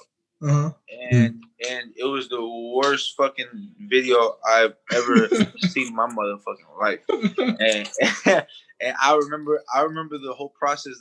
The director came over with his crew and the one model, and then we sat down in my kitchen downstairs, and he pitched the whole idea right there. And then we started shooting 30 minutes after he pitched the idea, and it was just the wackest shit ever. And then they set up this green screen in my backyard, and I just remember looking at the video. It was just whack, bro. It was just trash. It was just the worst. You know which one I do like? I do fuck with a lot. Is that one you have with Trey and Byron? It's like an Army Vietnam War. It's like type. Oh yeah, the Spidey. It's like it's a Spidey Weber. Soldiers. Yeah. That shit was fucking. The song's fire, but I really liked the music video. I was like, oh man, this is fun, bro. Yeah, it was fun. Yeah, man. Shout out Spidey, bro. Spidey, I love shooting Spidey, bro. He threw out the whole idea. He booked that horse that was on that bitch, and And shout out to Trey, great acting in that bitch, bro. That was a fun shoot. That was actually one of the funnest shoots I've done. That one and the only funnest shoot. But that one was fun because we got to act like it was a war. Yeah. It was Trey a fell, cool he was like, help. I was like, gotcha. And Yeah, we had the guns were real. All those guns were real guns. Real guns. Real. We had the tools on us. Damn. I remember we were shooting that video behind my house, actually. We were in Sugar Land. In like the forest by the Brazos River. By the Brazos? Damn. Yeah. And it was like 1 p.m. and we had real guns, rifles, and there was this old Asian family walking by. And they saw we all fucking out there with guns. And they just stopped. And then they started taking pictures of us. Oh, and shit. Then they walked away. And like they looked scared. And so like our camera guy went up to them and was like, hey, we're just shooting a video of all of it. And they're like, okay. They're like, dang. They're probably cool as shit, bro. We have like 5 rifles on us and shit. God, boy looking sus. that was one of Spidey's like first like videos, wasn't it? When he started like stepping it up a little bit. Yeah, I think so. Cause I remember that boy. That was our second video though. I had shot with him before. Yeah, I had shot a song with him before called "Lonely Nights," which is a great video with Haley Jackson. Oh, right? yeah. Haley's a good friend of mine. I mixed them up in order. I don't know why I mixed them up. We were both in a choir together. So like I know Haley. I go a long time. I go way back with Haley. Man, she's a great soul, bro. I love Haley. She always drops in the messages here and there, just to tell me she supports and just showing love always. You still in Atlanta? I don't know. I'm not sure. I'm not sure. I remember I performed with her in town a couple years, like 2 years ago, but I'm not sure if she's on that. Yeah, that song's also fire. I have it on my Spotify playlist actually. Thank my you, bro. hip hop Spotify playlist for that song. I actually made that beat. Oh, did you? It's like one of the few beats that I made that I hopped on. That's badass. That's what's up. Yeah, it's really easy because we've been fucking with you for like a while, so it's like really easy to have this kind of interview. I was like, fuck with that. I've been listening to y'all stuff for like a couple years now. Oh yeah. That's hard, bro. Yeah. You guys were in Trey's class. I'm tripping. That makes sense. Yeah. I was homies with Trey. Me and Trey used to play football too. Boy, Trey used to live. Man, me and Trey got super close after high school. The past 2 years, he moved in with he used to live with my homie over here in Graywood. He was just lived with all the bros, So I would kick with him all the time and shit. We're actually gonna have to hit him up, I think, though, because like I haven't heard from him in a while, so I definitely want to maybe hit him up and chop it up on him. Yeah. He's been busy working in love and shit, so you know how it is. Love. No, I get you. Yeah. Which is great. Man. I love it. I love Married seeing 5 friends years. prospering in a healthy relationship. Yeah, for sure. Yep. Let's see. Damn. So how are we doing? How are we doing on time, Chris? Are you still good with everything? Do you feel like you're? Yeah, we're good. Yeah. Okay. It's only 9:20. I just want to make sure we're not what's it called, going over or anything like that. I don't want you to get up. What time did we start? About 8 o'clock. We started about pretty much on the dot. 8:10 maybe. Yeah. Wow. Oh yeah, we was on time. Yeah, we good. We good for a little more. I literally haven't even started packing. I'll pack. But yeah, I gotta be at the house by like, flight's at 8, so I gotta be there around like 6. Yeah. Well, especially with like 2 to 3 hours. Stuff, you might want to like. And it's Hobby airport's not that busy, so it won't be that bad. Mm-hmm. Yeah. How do you feel about flying right now? Like with the whole COVID thing? Oh, I mean, I just hate flying overall, but really, yeah, I hate. It's not scared or nothing. I hate sitting still for so long. For so fucking long. What am I supposed to do? Like, what the fuck? I hate that shit. Yeah. I gotta be just talking to people and shit. But the whole mask shit. Do I have to wear a mask the whole flight? I think so. They're gonna make you wear a mask the whole time. I'm gonna go to the bathroom about 20 times. And just buy yourself a hazmat suit, dude. Just walk in with the hazmat suit. I'm gonna hang out in the bathroom the whole flight. Yeah, honestly, because I think it's so hard to breathe in those things. It sucks. I hate it, bro. I hate it. I can't do it. It sucked yesterday that I went to Six Flags. We had to wear our masks the whole time. Even when you're on the rides, you have to wear it. Yeah. And that shit fucking sucks. I can imagine rolling up like. Yeah. So some lady lost hers and they started yelling at her. I was like, we're on the fucking ride. She can't keep that shit on. It's like, what? She can't help that. Like, yeah. We don't know what the fuck we're doing with this corona shit. We're just guessing. No. We really don't. At this point, it's all gas. Just I say we just open everything up, make people wear masks. But I heard my cousin is about to be graduating to be a doctor from U of H, and he said that with this virus, there's no herd immunity type. Like you can't, like if you catch it, you can still catch it because it keeps you can catch it again. Right? Yeah. So he said the whole herd immunity shit doesn't work, doesn't apply to this shit. Yeah. But I'm like, the worry is it could potentially get worse. The worry is it could potentially get worse. I studied a little bit of disease society when I was in college, and we specifically went over the plague, which is a whole different thing. But like that was kind of the thing that happened is people thought they could, living in tight conditions, being real close to each other over time, getting, there. But the vector there was rats and other things that basically brought them. But what happened is they continued to kind of stick around, stay close to each other because what else could they do at that time? Yeah. So they just kept dying. It was a lot less sanitary back then too. Yeah, exactly. And I think people are taking precautions when it comes to that. I think the only thing that really is going to help in the long run is more testing. Yeah. As long as we're testing people on flights, things like that, it's going to help slow that spread. People know that they have it at that point, then they can take the precautions that they need. But they're not really testing, to go to flights, check your temperature, which is not testing, right? Yeah. There's some places like in Newark, like New Jersey and stuff like that. They're going to be opening one in LA. There's one like LAX. There's one in like Boston and Chicago, like Chicago O'Hare. Well, like a rapid test? Yeah, it's going to do like rapid testing. So you can go, but right now it's only you go if you want to. But they're like 15-minute tests where you go and you get it done that day. And then you're good to go. So like right then and there if you got it. So that way when you get home, you can go in quarantine if you need to, or, it's kind of like that. Like they're working on that stuff, and eventually I think that's going to be everywhere. Which is going to be hard. Fucked it up. God. Yeah. Really hopefully by next year. Hopefully by next year things will be normal again, man, or at least as close to normal as possible. I don't know. It's so weird. I don't know what to believe. Some days I believe it's just politicized, and some days I believe China really tried to fuck us up, and then some days I believe it's politicized. And I don't know. I 100% think it's politicized from both sides of the fence too. Like I think like Republicans definitely politicized it as to where it's not as dangerous as it seems, and Democrats make it seem like it's more dangerous than it actually is. Yeah, so they're telling us two different things, but the actual thing is kind of sits a little bit in the middle of like, okay, it is super dangerous and we should be careful, but like not in the way that we're doing it currently. Like I think there's other things we could be doing. Like my thing, if we're gonna lock down, it's too late now. But in the beginning, when we locked down, if we were gonna lock down, we should have locked the fuck down. Absolutely. That whole little halfway, it didn't work. We should, unfortunately, and it would have never slid because you know how Americans are with their freedom. But so, but like. In the beginning, if we were to shut down how China shut down, like maybe that shit would have. But if one more fucking person calls my phone, I swear to God, oh my God, bro, fuck. It's like they only call. It's like they know I'm on a fucking Zoom interview. Fuck. But if we would have just locked down, like really locked down in the beginning, I think shit would have maybe helped a little. But that whole little halfway lockdown shit we got going on there, I agree with you, and I still think they didn't even force lockdowns here in Texas. Like I remember when they locked down, I was still driving around at 2:00 in the morning. Oh, what? Man, I was at the gym. Yeah, exactly. Yeah. So it was like, what lockdown actually happened?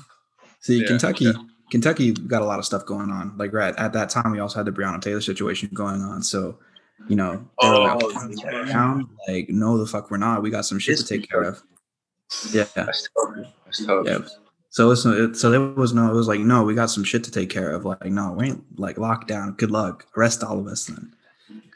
So that's right. On that note, let's arrest the police officers who murdered Breonna Taylor. Let's actually get them all charged. Fuck them. Yeah. It sucks. It sucks that the verdict came out the way it did. But side note, I don't want to get too far into that. That's tricky. That was tricky. That was a very sketchy ass case. Yeah. Absolutely. As fuck. It's funny how situations like that are the ones that go viral. But like police brutality and police killing people happens literally every day. Unfortunately, in America, but they don't all go viral. I feel like they pick and choose. Cases like Breonna Taylor's case to go viral because they know the outcome. They know the outcome is going to be something that's going to make everybody pissed off. because the outcome is in favor of the fucking law, and the law is fucked because the outcome followed the law. They're following the law. Whatever they got charged, that's the law. It's just we're not arguing that issue. That we're arguing that the law is bullshit. That's what we're mad at. You know what I'm talking about? But they pick and choose cases like that to go viral because they know people are gonna get outraged. You know what I'm talking about? Yeah. And I have my issues with that for sure. I think it is very politicized when it comes to that.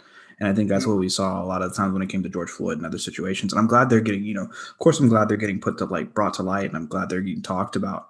But like, it happens every day. Like, it's something it's not new. And the issue is not with the people, and that's unfortunate that that's the case. But it's with the laws themselves, and it's why they're pushing them to change. So hopefully that happens at some point. But it's unfortunate the way shit's got to go sometimes. Man, 100%. Yep. 100%. Yeah, for sure. So I guess you want to, how you feeling, Dan? You want to go on to, I guess, the next segment, or you feeling good on some more interview questions? Like, let's hop into one of the segments real quick. That way we can get a sponsor in, and then cool. We'll move gotta on. Get one of those. Yeah, we gotta get some of them. That's how we get paid. Gotta make that money. All right. So the segment we're rolling into is called Pendejo of the Week. It's a segment where our listeners can send us suggestions, or we search Twitter and everything to figure out, to try to find someone that did something stupid this week. That's what's called Pendejo of the Week. It translates to Dumbass of the Week. And Pendejo of the Week is brought to you by Micha Libre. It's a homegrown michelada mix brought to you straight out of Southeast Houston. They make all their mixes in-house, and depending on your order size, they deliver. It's super easy to order. All you have to do is DM Miche_Libre. That's MICHE_LIBRE on Instagram or Twitter, or you can hit them up on Facebook. They are the dopest michelada mix. If you guys love micheladas like I do, I highly recommend them. They got all sorts of flavors. They got flavors like mango. They got spicy. They got cucumber. They're coming up with the pineapple. They got dill pickle. Super dope. They're delicious micheladas, and they pair great with Southern Star beers like Bombshell Blonde. All right. So, meet our pendejos of the week. We got 2 suggestions this week. Our first one is former New York mayor and Donald Trump's current attorney, Rudy Giuliani. He's getting pendejo of the week because he got caught up in the Borat 2 scene, getting a little handy from Borat's daughter. I didn't watch the movie yet. You watched it? I haven't seen it, but it's literally all over the place. There's a video clip out. Yeah, there's clips everywhere. He apparently got caught up getting a handy. They don't show him getting a handy, but they like cut to him like taking his pants off and whatnot. Mm-hmm. And within the scene, Borat runs into the room and he yells, she's too old for you. She's only 15. And Rudy Giuliani just flips out, bro. It's literally the reason I want to go watch Borat now, just to see that scene. Did he say she's too old for you? She's only 15. Yeah. That's funny. That's funny. Yeah. So this is my sister. No, it's his daughter, bro. It's his daughter. Yeah. I seen that clip, but she looks kind of older. She's not 15. Yeah. She's not. She's not actually 15. But she's playing a 15-year-old girl. Like, so it was more sketch than it actually was. Sketch. I mean, Daniel, honestly, you showed me that clip, and honestly, I think it convinced me to try out Borat 2. And Borat 1's on Prime, and we had talked about this when I first came on, that I wasn't gonna like keep Borat. Yeah, you were hating on Borat, bro. I was hating on Borat for sure because I just feel like the comedy is just not the same as it used to be. Yeah. Like, I just don't feel like I'd enjoy it now like I would have when it first came out. Just based on like climbing and stuff, but like I'm gonna give it a try. I may laugh my ass off, so that convinced me to at least give it a chance and try it out. I heard it was really funny. I was gonna watch it, whenever I got the chance, but I heard it was really funny. Mm-hmm. Yeah, it looks hilarious. I don't know. I'm a fan of like Borat 1. Me too. I like stupid fucking comedies like that. He's funny. I've never seen it. Like Borat 2 looks like it's taking a step higher. It's just all gas, no brakes. That's cool. It looks intense. Like, so I'm excited to see where that goes. So I think I am gonna watch it. Yeah, I recommend it, dude. And if you haven't seen the first one, check it out. Yeah, I haven't seen the first one, so I'm gonna have to watch that too. You Like, definitely gotta watch the first one. You tripping? You definitely gotta watch the first one. That was so fucking funny. Okay, that's on my list, and I'm gonna have to make that happen. Well, was he jacking off or taking a shit out in public? What the fuck was he doing? I think he was taking a shit. He was taking a shit. Yeah. Yo, he's funny as fuck. He's a really funny guy. That's man. Sacha Baron Cohen. Isn't he? Oh no, that's not him. That's not him. He was in Alley. He's a good actor too, bro. That shit, like, he keeps a straight face. To keep a straight face on the shit you doing. He's really good. Oh, I mean, that's all he does, though. Didn't Trump tweet him? Trump tweeted him, right? Yeah, today or yesterday. Yeah. Sacha Baron Cohen or something like that. That is fucking hilarious, man. All the movies he's done. Bruno, Borat. He's actually in a new movie called The Chicago 7. Where he plays a serious part. Yeah, he plays a serious part. Well, kind of. He's a hippie. He's one of the yips. Yeah. Like during like during the 60s. Like he plays a yip, like one of the yippies. Mm-hmm. But it's a pretty good movie. Like I caught the middle of it as my wife was watching it on Sunday, and I'm like, it's definitely worth checking out. It's good. Yeah. It's intense.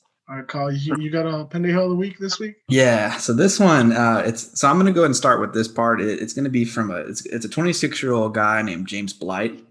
So he was charged with grand theft auto trespassing. The fun part is I want you guys to guess like what exactly was for, and then maybe if you guys can kind of guess maybe where he's from, because I'll tell you right now, it's pretty much if you know crazy people in the United States, you pretty much know where they all come from. Oh yeah. And what's his name? James what? His name is James Blight. Okay. Okay, and you said figure out what. So where did in terms of the craziest people in the U.S., where do they tend to come from? You already know. I'll give you a hint. It's got to be Florida. Yeah, absolutely. You already know. So basically, what he did was he stole a bulldozer, and started running over and stealing Biden signs. He ran a fence down and went to Biden signs and would jump out of the bulldozer and take the signs out of people's yards and then run over their fence. Eventually, he was arrested.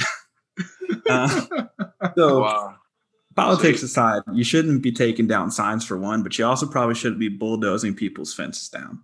I'm taking down Trump signs, but I ain't bulldoze people's fence down. Bro, some people take it way too extreme. Oh yeah, bro. He was wild now. That's a true Trump supporter right there. God damn. Dedicated. You got to say though, right? Oh, yeah. That's wild. But yeah, he's from Florida. I think we established that. He's definitely from Florida. Yeah. Hell yeah, he's definitely from Florida. I wonder if he was on drugs. There's nothing more crazy. It seems like Florida. All of them are somehow, some way, they're on some sort of. Well, I feel like a lot of people in Florida have hookworms. In Texas too. For sure. The hookworms, because the ground is moist and shit. We out here barefoot and shit. They're always walking with their feet out. Like they're basically more country than some Texas folk if you go out there. And that's what get hookworms. Yeah. And hookworms fuck with your brain, slow down your speech and shit. For real. That's what people think. The South has that fucking stigma of being dumb and shit, but it's really because motherfuckers got hookworms and talk slow because of it, you know? Yeah, I never thought about that. Holy shit. Yeah. For real. I'm out here. Keep my fucking shoes on. Fuck that. I ain't never going outside to get barefoot. Fuck right? I was with some slides. No, for real. Motherfuckers don't know that shit. No, I didn't know that shit. It's wild. He just blew my fucking mind. I think I might have made that up. You know what? That's all right, man. It's a Weekly Indie podcast. We make shit up all the time. We don't fact check anything here. It's all right. I blame it on the hookworms, bro. I blame it on the hookworms. Yeah, I was just talking. I've taken down a couple of Trump signs before, but years ago. But the thing is, with me, as crazy as to take down signs, to put a sign up is just as crazy to me. It's ballsy. Yeah. It's ballsy. Yeah, I find it crazy. It's like where is your head at all day that you really want to put a fucking Biden or Trump flag on your car and drive around with like what is they like he's your daddy or something like grow up. And motherfuckers, I see people put Trump signs on their boats. On the $1 million boats, you paid $1 million for that boat. You gonna put another man's name on it?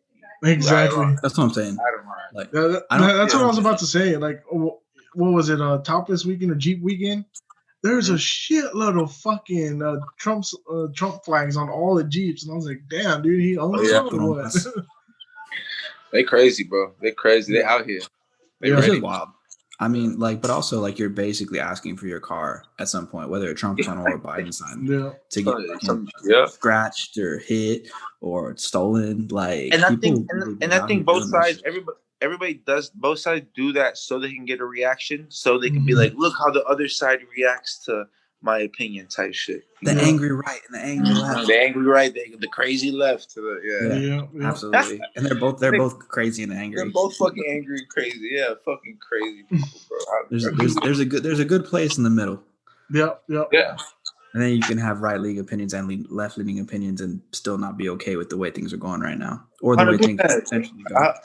Why can't I, support the right to have a gun, but at the same time, not want police to kill black people? Why is that? 100%.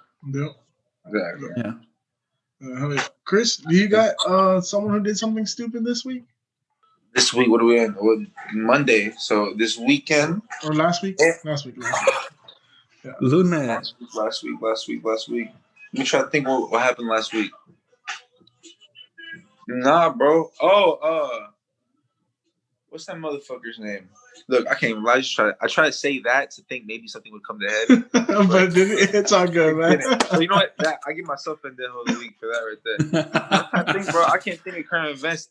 I can't lie. All week, I don't really go out and drink, but I kind of turned up too much this past week, so I don't really remember much. Yeah. So I give myself that shit because I blew through money like stupid this week and this weekend especially. Bro, I blew through money on trippers. You know what? I give myself in the whole week. All right, man. We accept it kindly. We'll add you to our list. We'll take a picture and put a little sticker right here in the back corner. That's real right there, man. You're giving yourself it. I turned up too much this week for sure. I need to relax. Yeah. Love to see it. All right, man. Mm-hmm. All right. Moving on, we got a little segment when we do interviews we like to do where we hit you with some rapid fire questions. Let's get it. I'm gonna let Kyle take this one over. Just All right. answer them to the best of your ability. There's no wrong answer. Let's get it. Cool. Ready? All right. First one. What's the first thing you do when you wake up? Thank God. Deadass. Okay. Deadass. Okay. Thank God. Perfect. Number 2, hot or cold? Hot. Okay. Okay. Number 3, sweet or sour? Sour. Okay. Number 4, favorite food? Tuna. Okay. I don't hear that often. People fuck with tuna. And like my wife's 100%. she likes a good tuna melt. Oh yeah. That's what I had for dinner today. Oh yeah. Number 5, place you see yourself living in the next 5 years. Everywhere. Okay. Everywhere. I want my house in Texas, but I want to travel. That's what's up. Okay. Mm-hmm. Number 6, comedy or horror? Comedy. Oh fuck. Okay. I don't know. Shit.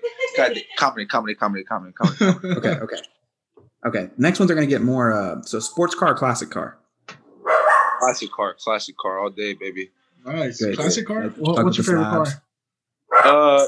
Damn. I say, well, fuck, I want that Thunderbird from the Thunderbird? 67. Yeah, my buddy Cody, his parents left him a Thunderbird. That bitch fly. Crazy fly. Is that a sports car though? No, I know it's a classic. It's a muscle car. That's a muscle car. Yeah. Classic, beautiful car. I don't want a sports car. I'm a terrible driver. I'd kill myself in a sports car. I'm the same way. I couldn't do that. I'd rather have I have a buddy who has a 73 Chevelle that he basically built from the ground up. Yeah. And wow. He's a man. Like he built that shit literally from like parts. And built that thing with his dad. That's big dick energy. Oh yeah. 100%, dude. So okay. Favorite music genre, I think we know it's hip hop, but do you have anything on the side that you like that people may not know that you like? R&B? R&B is the greatest genre of all time. If I was a better singer, I'd be doing that, but I'm not. But R&B is the greatest genre of all time. I want to know. Yeah. No, I literally work out to R&B. Do you really? Okay. Yeah, I work out to fucking. I was listening to R. Kelly today's gym session. I was listening to When a Woman Loves. Yeah, that's my shit. Oh shit! Yeah. All right. So I got the next couple ones are going to be more Halloween themed. So we have a couple of those. The first one's gonna be favorite Halloween candy. Twix. No, sorry, Kit Kat. Kit Kat, 100%. Oh, you can't go wrong with Kit Kat. Kit Kat bar for sure. Come on. Do you have a favorite? Do you have a favorite Halloween character, like from a horror movie? Like, do you have a favorite that you're like, okay, I got to go watch one of their movies if it comes out? No, but the Simpsons Halloween specials are always my favorite. Okay, Treehouse of Horror. Yeah. I love their comics. Like, I used to like when I was a kid, I was a super nerd. And I would read their comics all the time. Yeah. I love that shit. Do you have a favorite scary movie? Damn. Yes. What's the one with the little girl got her head chopped off in the car? Oh, Hereditary. Yeah, that's my motherfucker. Changed my fucking head. That shit crazy. If you haven't seen that, Daniel, it's on my list of movies to watch before. You haven't seen Hereditary, bro? No. You gotta watch that tonight, bro. God, that's my shit. It's okay. That's not even like a big spoiler. That's not even like a spoiler. I wouldn't tell you. That's just like a part in the movie that happens. But it gets, it gets wild. Yeah. Oh yeah, because that's in the beginning of the fucking movie. That's in the beginning of the movie. It's not a spoiler at all. Like that's just what happens. Yeah, I'm gonna watch it tonight while I edit this. The movie's crazy. It's fucking scary, bro. Yeah. That movie fucking changed my life, bro. I watched it in theaters too. It's always better watching it in theaters. People screaming. 100%. Yeah. The surround sound and everything. You hear sounds you'll never hear at home ever again. Mm-hmm. Yeah, that walks in the car crazy. Yeah. Next question I got. Do you believe in ghosts? Yes. Okay, cool.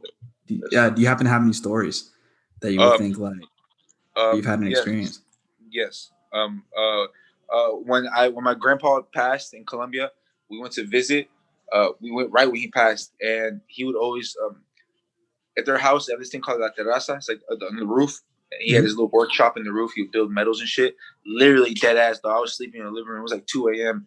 and I just hear I hear like it was upstairs, footsteps and the saw and hammering and shit. And like, I just remember like, I heard it.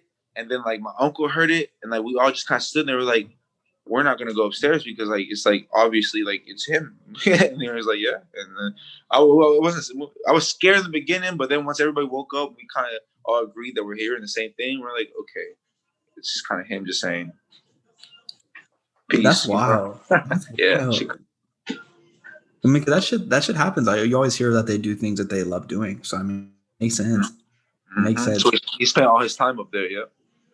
If you get a chance, like our first podcast that we did together, you can definitely listen to the ghost story that I had. I'm not going to get into any details on it, but you should definitely check out our other podcast that we did. It was like two podcasts. Like last podcast actually, right? It was the last episode. Yeah. It was the last episode we did. Yeah. And it's a interesting one. I'll send it to you. Yeah, I listen to horror podcast. I listen to like true crime junkies and shit and paranormal. Yeah. Dude, if you like I was gonna say if you like horror podcasts, you should check out Dan Cummins.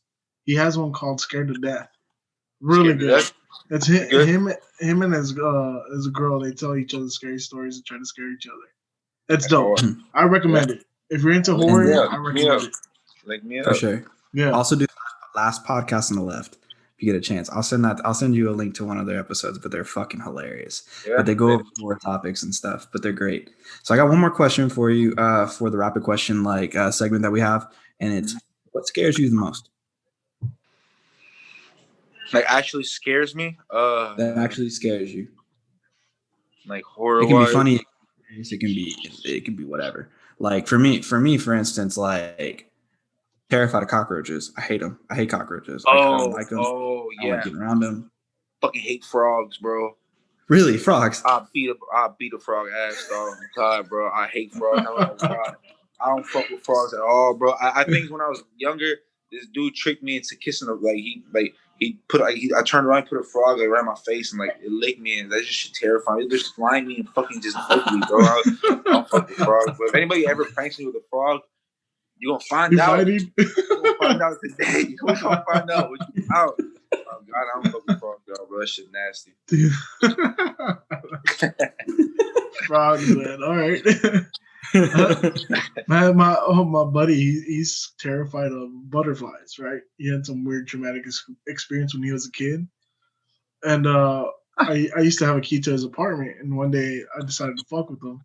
So I bought anybody listen? Nope. Don't do that shit to me with frogs. Anybody listening? Nope. I bought a shitload of butterflies and took them, put them under his bed and let him go, right? So his sheets in his bed were holding him down. And he said at night he got home and he was getting ready for bed, so he pulled up the sheets and all of them just flew out.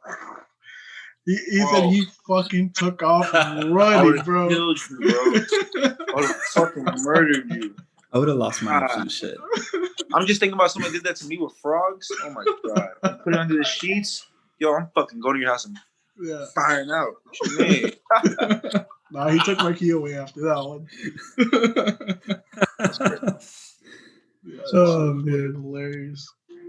But yeah, no, that actually concludes our rapid questions. I think we got one more thing, which is going to be taken by Daniel. Just keep it or eat it. All right. Yep. We can go ahead and get started. All right. Keep It or Eat It is a segment of the show in which we take listener suggestions and decide whether the subject is worth keeping or eating. Our listeners can send us their suggestions on Twitter and on Facebook using the hashtag KOY. Send that to us at the Weekly D. Are you saying keeping or eating? Keep it or eat it. Like throw it out. Oh, like yeet? Yep. Okay, bet. Yeah, so send it to us at Weekly D Pod, at Danny G, and at It's That Guy Kyle. Keeping It or Eat It is brought to you by Southern Star Brewing Company. Southern Star is located at 3525 North Fraser Street, Conroe, Texas, 77303. Honestly, guys, if you guys haven't had Southern Star, I highly recommend it. They make a beer for everybody. They make beers that taste like mimosas, like their Southern Brunch. It's a citrus shandy. It is delicious. It tastes like a mimosa in the can. If you're on a diet and trying to stay healthy, they got a low-calorie IPA called Lil Cal. It has all the IPA flavors with under 100 calories and only has 3.2 grams. You can literally eat you can stop drinking White Claw. Yeah, you can stop drinking White Claw. It has less calories than a bag of Skittles. They also have their Mexican lager that goes perfectly with our Michelada sponsor. It's called Hecho en Conroe. It is a delicious Mexican lager. It tastes somewhere in between a Modelo and a Dos Equis. It is dope as fuck. It is delicious. Right now during October, they have the Oktoberfest. I highly recommend it if you're into German style beers. They're delicious. Really, Southern Star makes a beer for everybody. If you got someone that doesn't like beer, put them onto their strawberry blonde. Everyone likes that beer. It's light, it's crisp, it has a small hint of strawberry. They make the most delicious beers in Houston. They are the best beer makers, in my opinion, in Houston. And they were also the first beer company to can beer in Texas. Again, that's wild. Southern Star Brewing Company. Go check them out. Go up to the tap room. Tell them the Weekly D sent you. You can buy their stuff at Kroger, at HEB, Specs, Total Wine, and more. They have a huge catalog of beers, and I highly, highly recommend them. Southern Star, beer for beer people. Yeah, they're dope as fuck, man. I highly recommend it if you guys have never tried them. I'm right. As soon as I get back to Texas, bro, like we're gonna have to go and get some. Yeah, when I get the next shipment, man, I'm gonna try to give people out some beer. When do you get back? When do you come back into Texas? December. Well, tomorrow, like side note, I find out if I have my job or not. So basically my job could either be in Port Arthur, it could be in Houston, or it could still be in Louisville, Kentucky. Oh shit. I'll find out tomorrow on that stuff. So side note, I could be there a little bit sooner, but hopefully at that point permanent. If not, totally okay. We'll see what happens. Sweet, man. Fingers crossed. Fingers crossed it works out. Appreciate it, guys. To get you back over here. Yeah. All right. So our first suggestion for this week was Miley Cyrus making all these covers and saying she's going to come out with a Metallica cover album. What do you guys think? Come here. I fucking love Miley Cyrus. Yes. So, when she dropped that Bangers album, I literally went to Best Buy and bought the hard copy. Chant that bitch like for like 2 months straight. So you were fucking with Bangers. You were fucking with Bangers. What? I love that. I love everything Miley does. I've been a fan. Bro. Okay. Yeah, I love the way she's reinvented herself again. Like brought herself absolutely. back in. Yeah. Her like voice has changed. Artist. Yeah. This new like, phase of her, man. It's amazing. Have you heard that? She has a strong, unique voice too, so I know she can do some Metallica shit real well. Yeah. Have you heard Zombie yet? That the cover she did the Cranberry song. Yeah, Zombie? yeah, bro. That's what I said. Yeah, that's what makes me Fucking be like, bro, amazing. she fucking So good. killing, bro. Yeah. Yeah. Side note, I got high and saw Jesus, the one she does with her sister. There's a cover that she does with her sister. I was just about to say that. Fucking Yo, good. I listened to that shit last night for the first time ever. Last night, I listen to it every day. Like life changing. Yeah, yeah. It's so good. Listen to it, Daniel. Like when you get a chance. Like Yeah, it's yeah. so good. Yeah, dude, I just discovered she like redid everything, and I'm a huge fan. I liked her old shit. Like I'm not gonna lie, she was like a guilty pleasure of mine. But like great. Hearing her new stuff, I'm just like, fuck, man. Like she's really reinventing herself. She looks like Dolly Parton, which trips me out. She's got a cover of Jolene that's also amazing too. Yeah, that one. Oh my god, the one she did in the subway for the Jimmy Fallon show.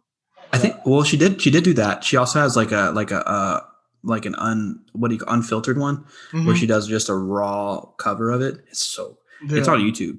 It's fucking good. It's really good. She's amazing. So I'm guessing we're all saying keep. I'm saying fuck yeah. Keep. All right. Next one, Tom Holland. Do you guys know who that is? The guy who played Spider-Man, the last Spider-Man. Okay, Tom Holland and Mark Wahlberg. They got casted for the new Uncharted movie. First off, did any of you guys play Uncharted, the video game? No.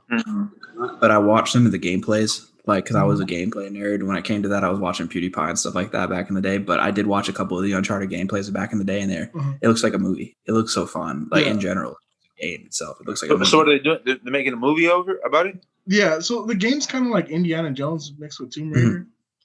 So they're making a movie out of it, and they got Tom Holland as the main actor. Really good, actually. And then Mark Wahlberg is like the side piece. Yeah. All right.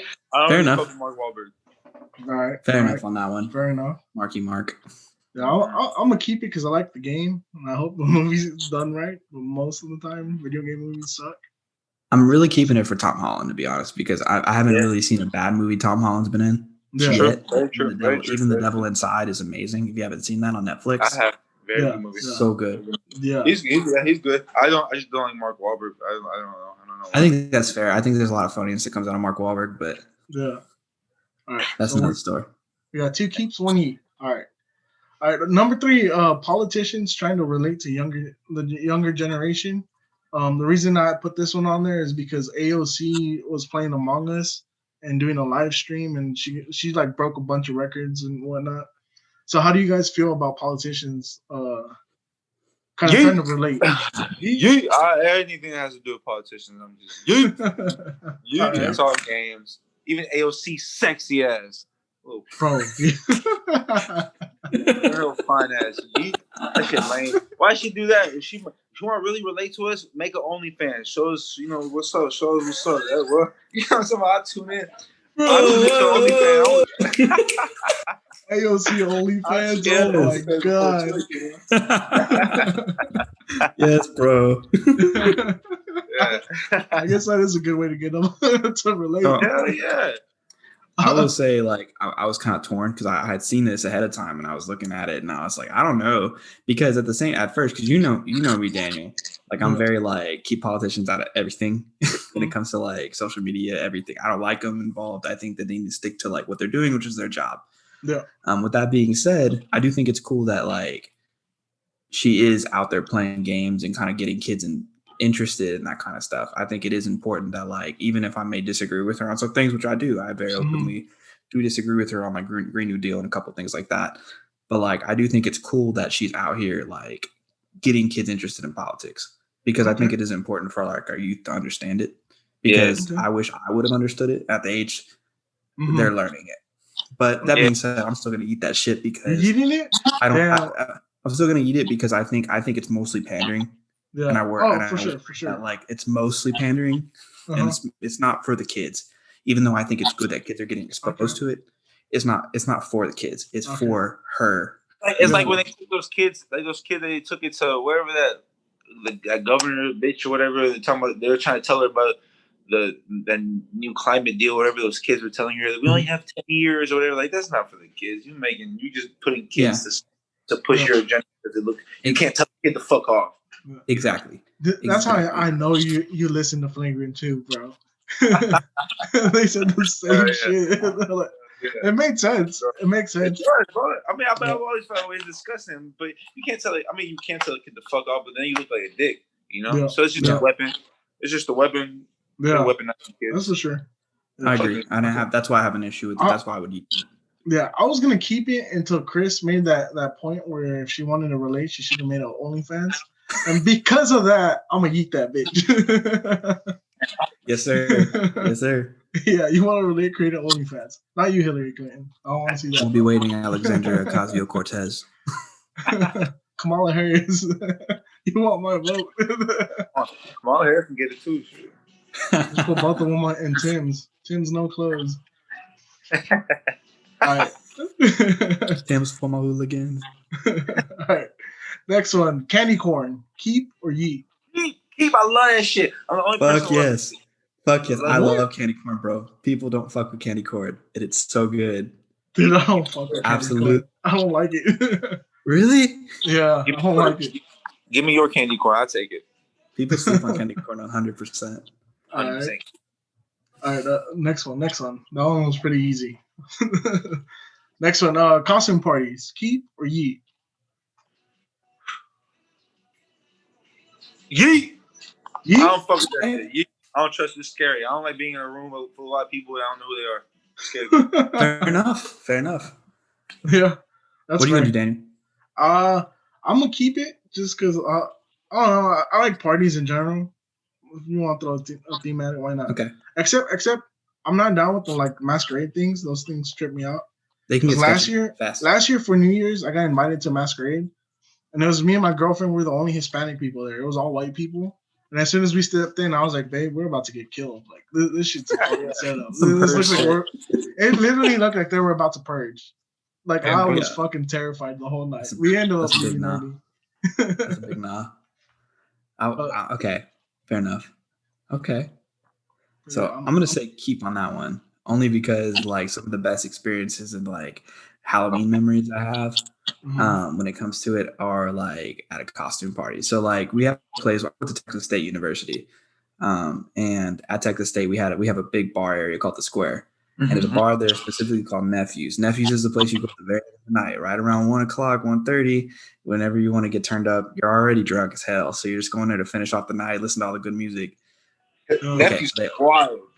Nephews. Oh, so you've been to Nephews? Oh, I've done some cheating at Nephews. Oh, fuck yeah. Nephews is fucking lit, bro.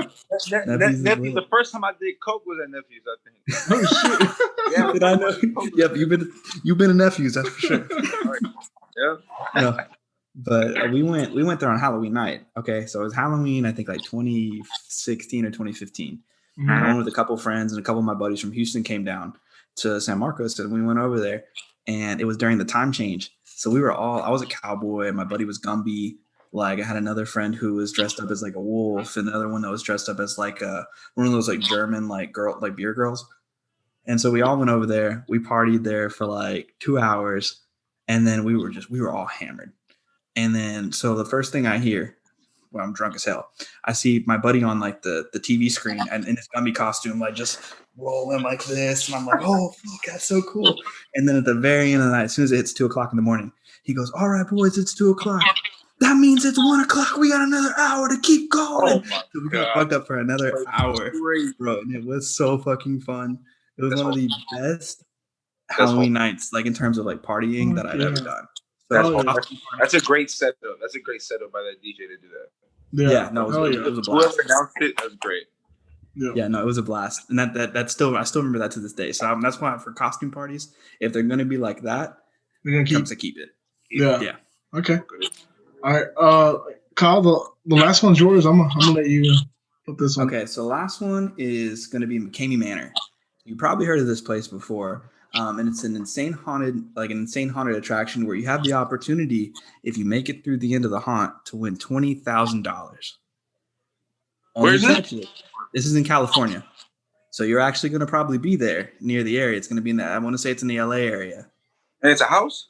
It's a house. Now, there's an issue with it. So it's $20,000, but you sign a waiver for that. and they pretty much have full authority to do whatever it is they want to do through that night. So they can touch you. They can Is the house actually haunted, or it's a setup house? No, it's a setup. It's this guy, but these people can actually touch you. They can actually they put you in like coffins. They torture you. They'll throw you in Nevada frogs. Nevada frogs, and they also deduct each time you cuss. Yeah, like they deduct $50 from your $20,000 win if you make it all the way through. I leave with no money. Well, I cuss even when I'm fucking scared. I'm just not. So it's $20,000, but like, and the only thing you have to pay to get in is a can of food. But keep it or eat it. Damn, bro. Part of me wants to eat it because, like, if they're putting up $20,000, I know they finna raise hell. Oh, they'll fuck people up, dude. They pull teeth and whatnot. Like, I watched videos of them. Yeah. Oh, no, eat. I'll make that somewhere else. I'm good. I'm good. And because you sign a waiver, you basically give them full authority to do that. Oh, no, I'm good. Can I swing back? Huh? No. They have you tied up for a lot of that shit. They may hit you back, actually. Oh, no, yeah. Nope. I'm gonna eat because that's some white people shit, man. I ain't down with it. As the neighborhood white man / Hispanic man, I'm gonna go ahead and stick with my Hispanic side and say fuck no. Yes, sir. Yes, sir. That is dangerous as hell. No, I'm not trying to sign the waiver and then put no $20,000. Suck my dick. No, fuck no. That's super dangerous. If you get a chance, there's a documentary on it you can find on Netflix. It's called Dark Tours. It's the last episode, McCamey Manor. Mm-hmm. You can see exactly what. I watch this tonight. I ain't sleeping. Yeah. I gotta do it while back. All right. Well, shit, man. I got one last question for you before we finish this. The last question is: do you got anything to promote? Like, what do you want to push out? Or you got any shows, any music dropping? I got my OnlyFans music video is dropping October 29th. Okay. I don't know when this is gonna air, but if it's already aired, that's the latest video you'll see. I'm gonna be in a commercial with YG on Wednesday, so that'll probably air. That's why I'm going out there for that, and then we're gonna work on some music. My engineer, my best friend Dillo, Chef Dillo, he's my engineer. He's just been out there in LA just plugging it all in, lining up plays and shit. So after I dropped this video, and I'm gonna be out there in LA just working on a songwriting with a bunch of people and just making it work. But as far as my own shit, my personal music, OnlyFans is my next drop. On the 29th. Yep. Okay. And where can our followers follow you? You got social medias you want to plug in? All of my social media are the same. CA_the Don. That's THE Don, not the Don. I hate when people put the. Like it's CA_the Don, and same with Spotify, Apple Music, all that shit. You can find my shit all into that. And same with my OnlyFans. Once I'm about to drop the link, but it's gonna be CA_the Don. So yeah, send us that so we can post it and as soon as it gets approved. As soon as I send all my info in, so my homegirl said it takes about a day or two to get approved. As soon as they approve it, I'll send it out. I'll send it out to all the Twitter. Sweet, man. I got you. Hell yeah. Bro, I appreciate y'all, bro. When you get in when I come back to town and you back in town, let's go get a beer. Let's go get a beer with one of your sponsors' beers. Shit, we'll go to Sunstar. We'll get free beer and everything, dude. They'll hook it up. We'll hook you up. That's a bet, bro. Yeah. Thank you, dude, for your time. Thank you for sitting down with us. And I know you got a really busy schedule, so we really, really appreciate you coming through. Thank you, bro. Yeah, I appreciate y'all, bro. I'm gonna send y'all those artist page, Cam, Dende, and Lily. I'm gonna send you their pages when we log off. Yeah, for sure, man. Cool. We appreciate that. Cool. Thank you, man. Safe, you too. All right, y'all take it easy. Have a safe trip, man. Peace. Thank you, bro. Love.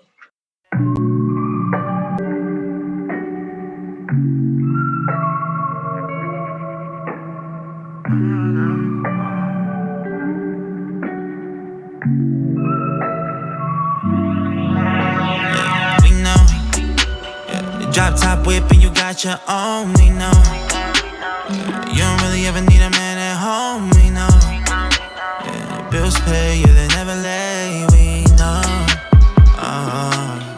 So now you dance with me,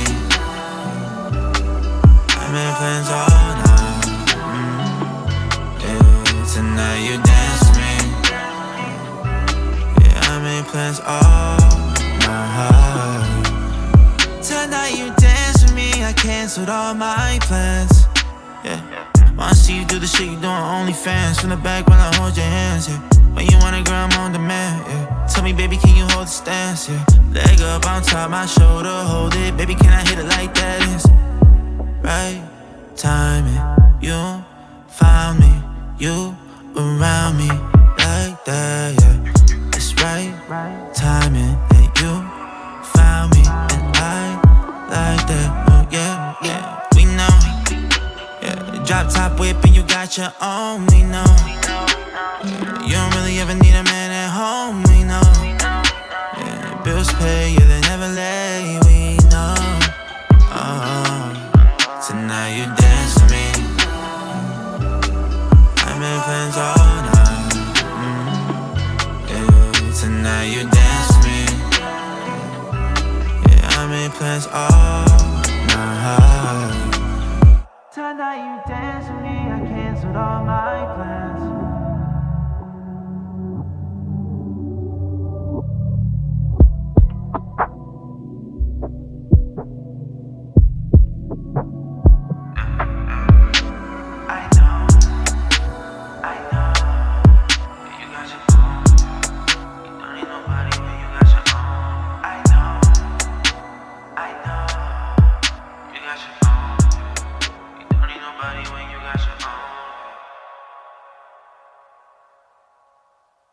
Even AOC sexy ass.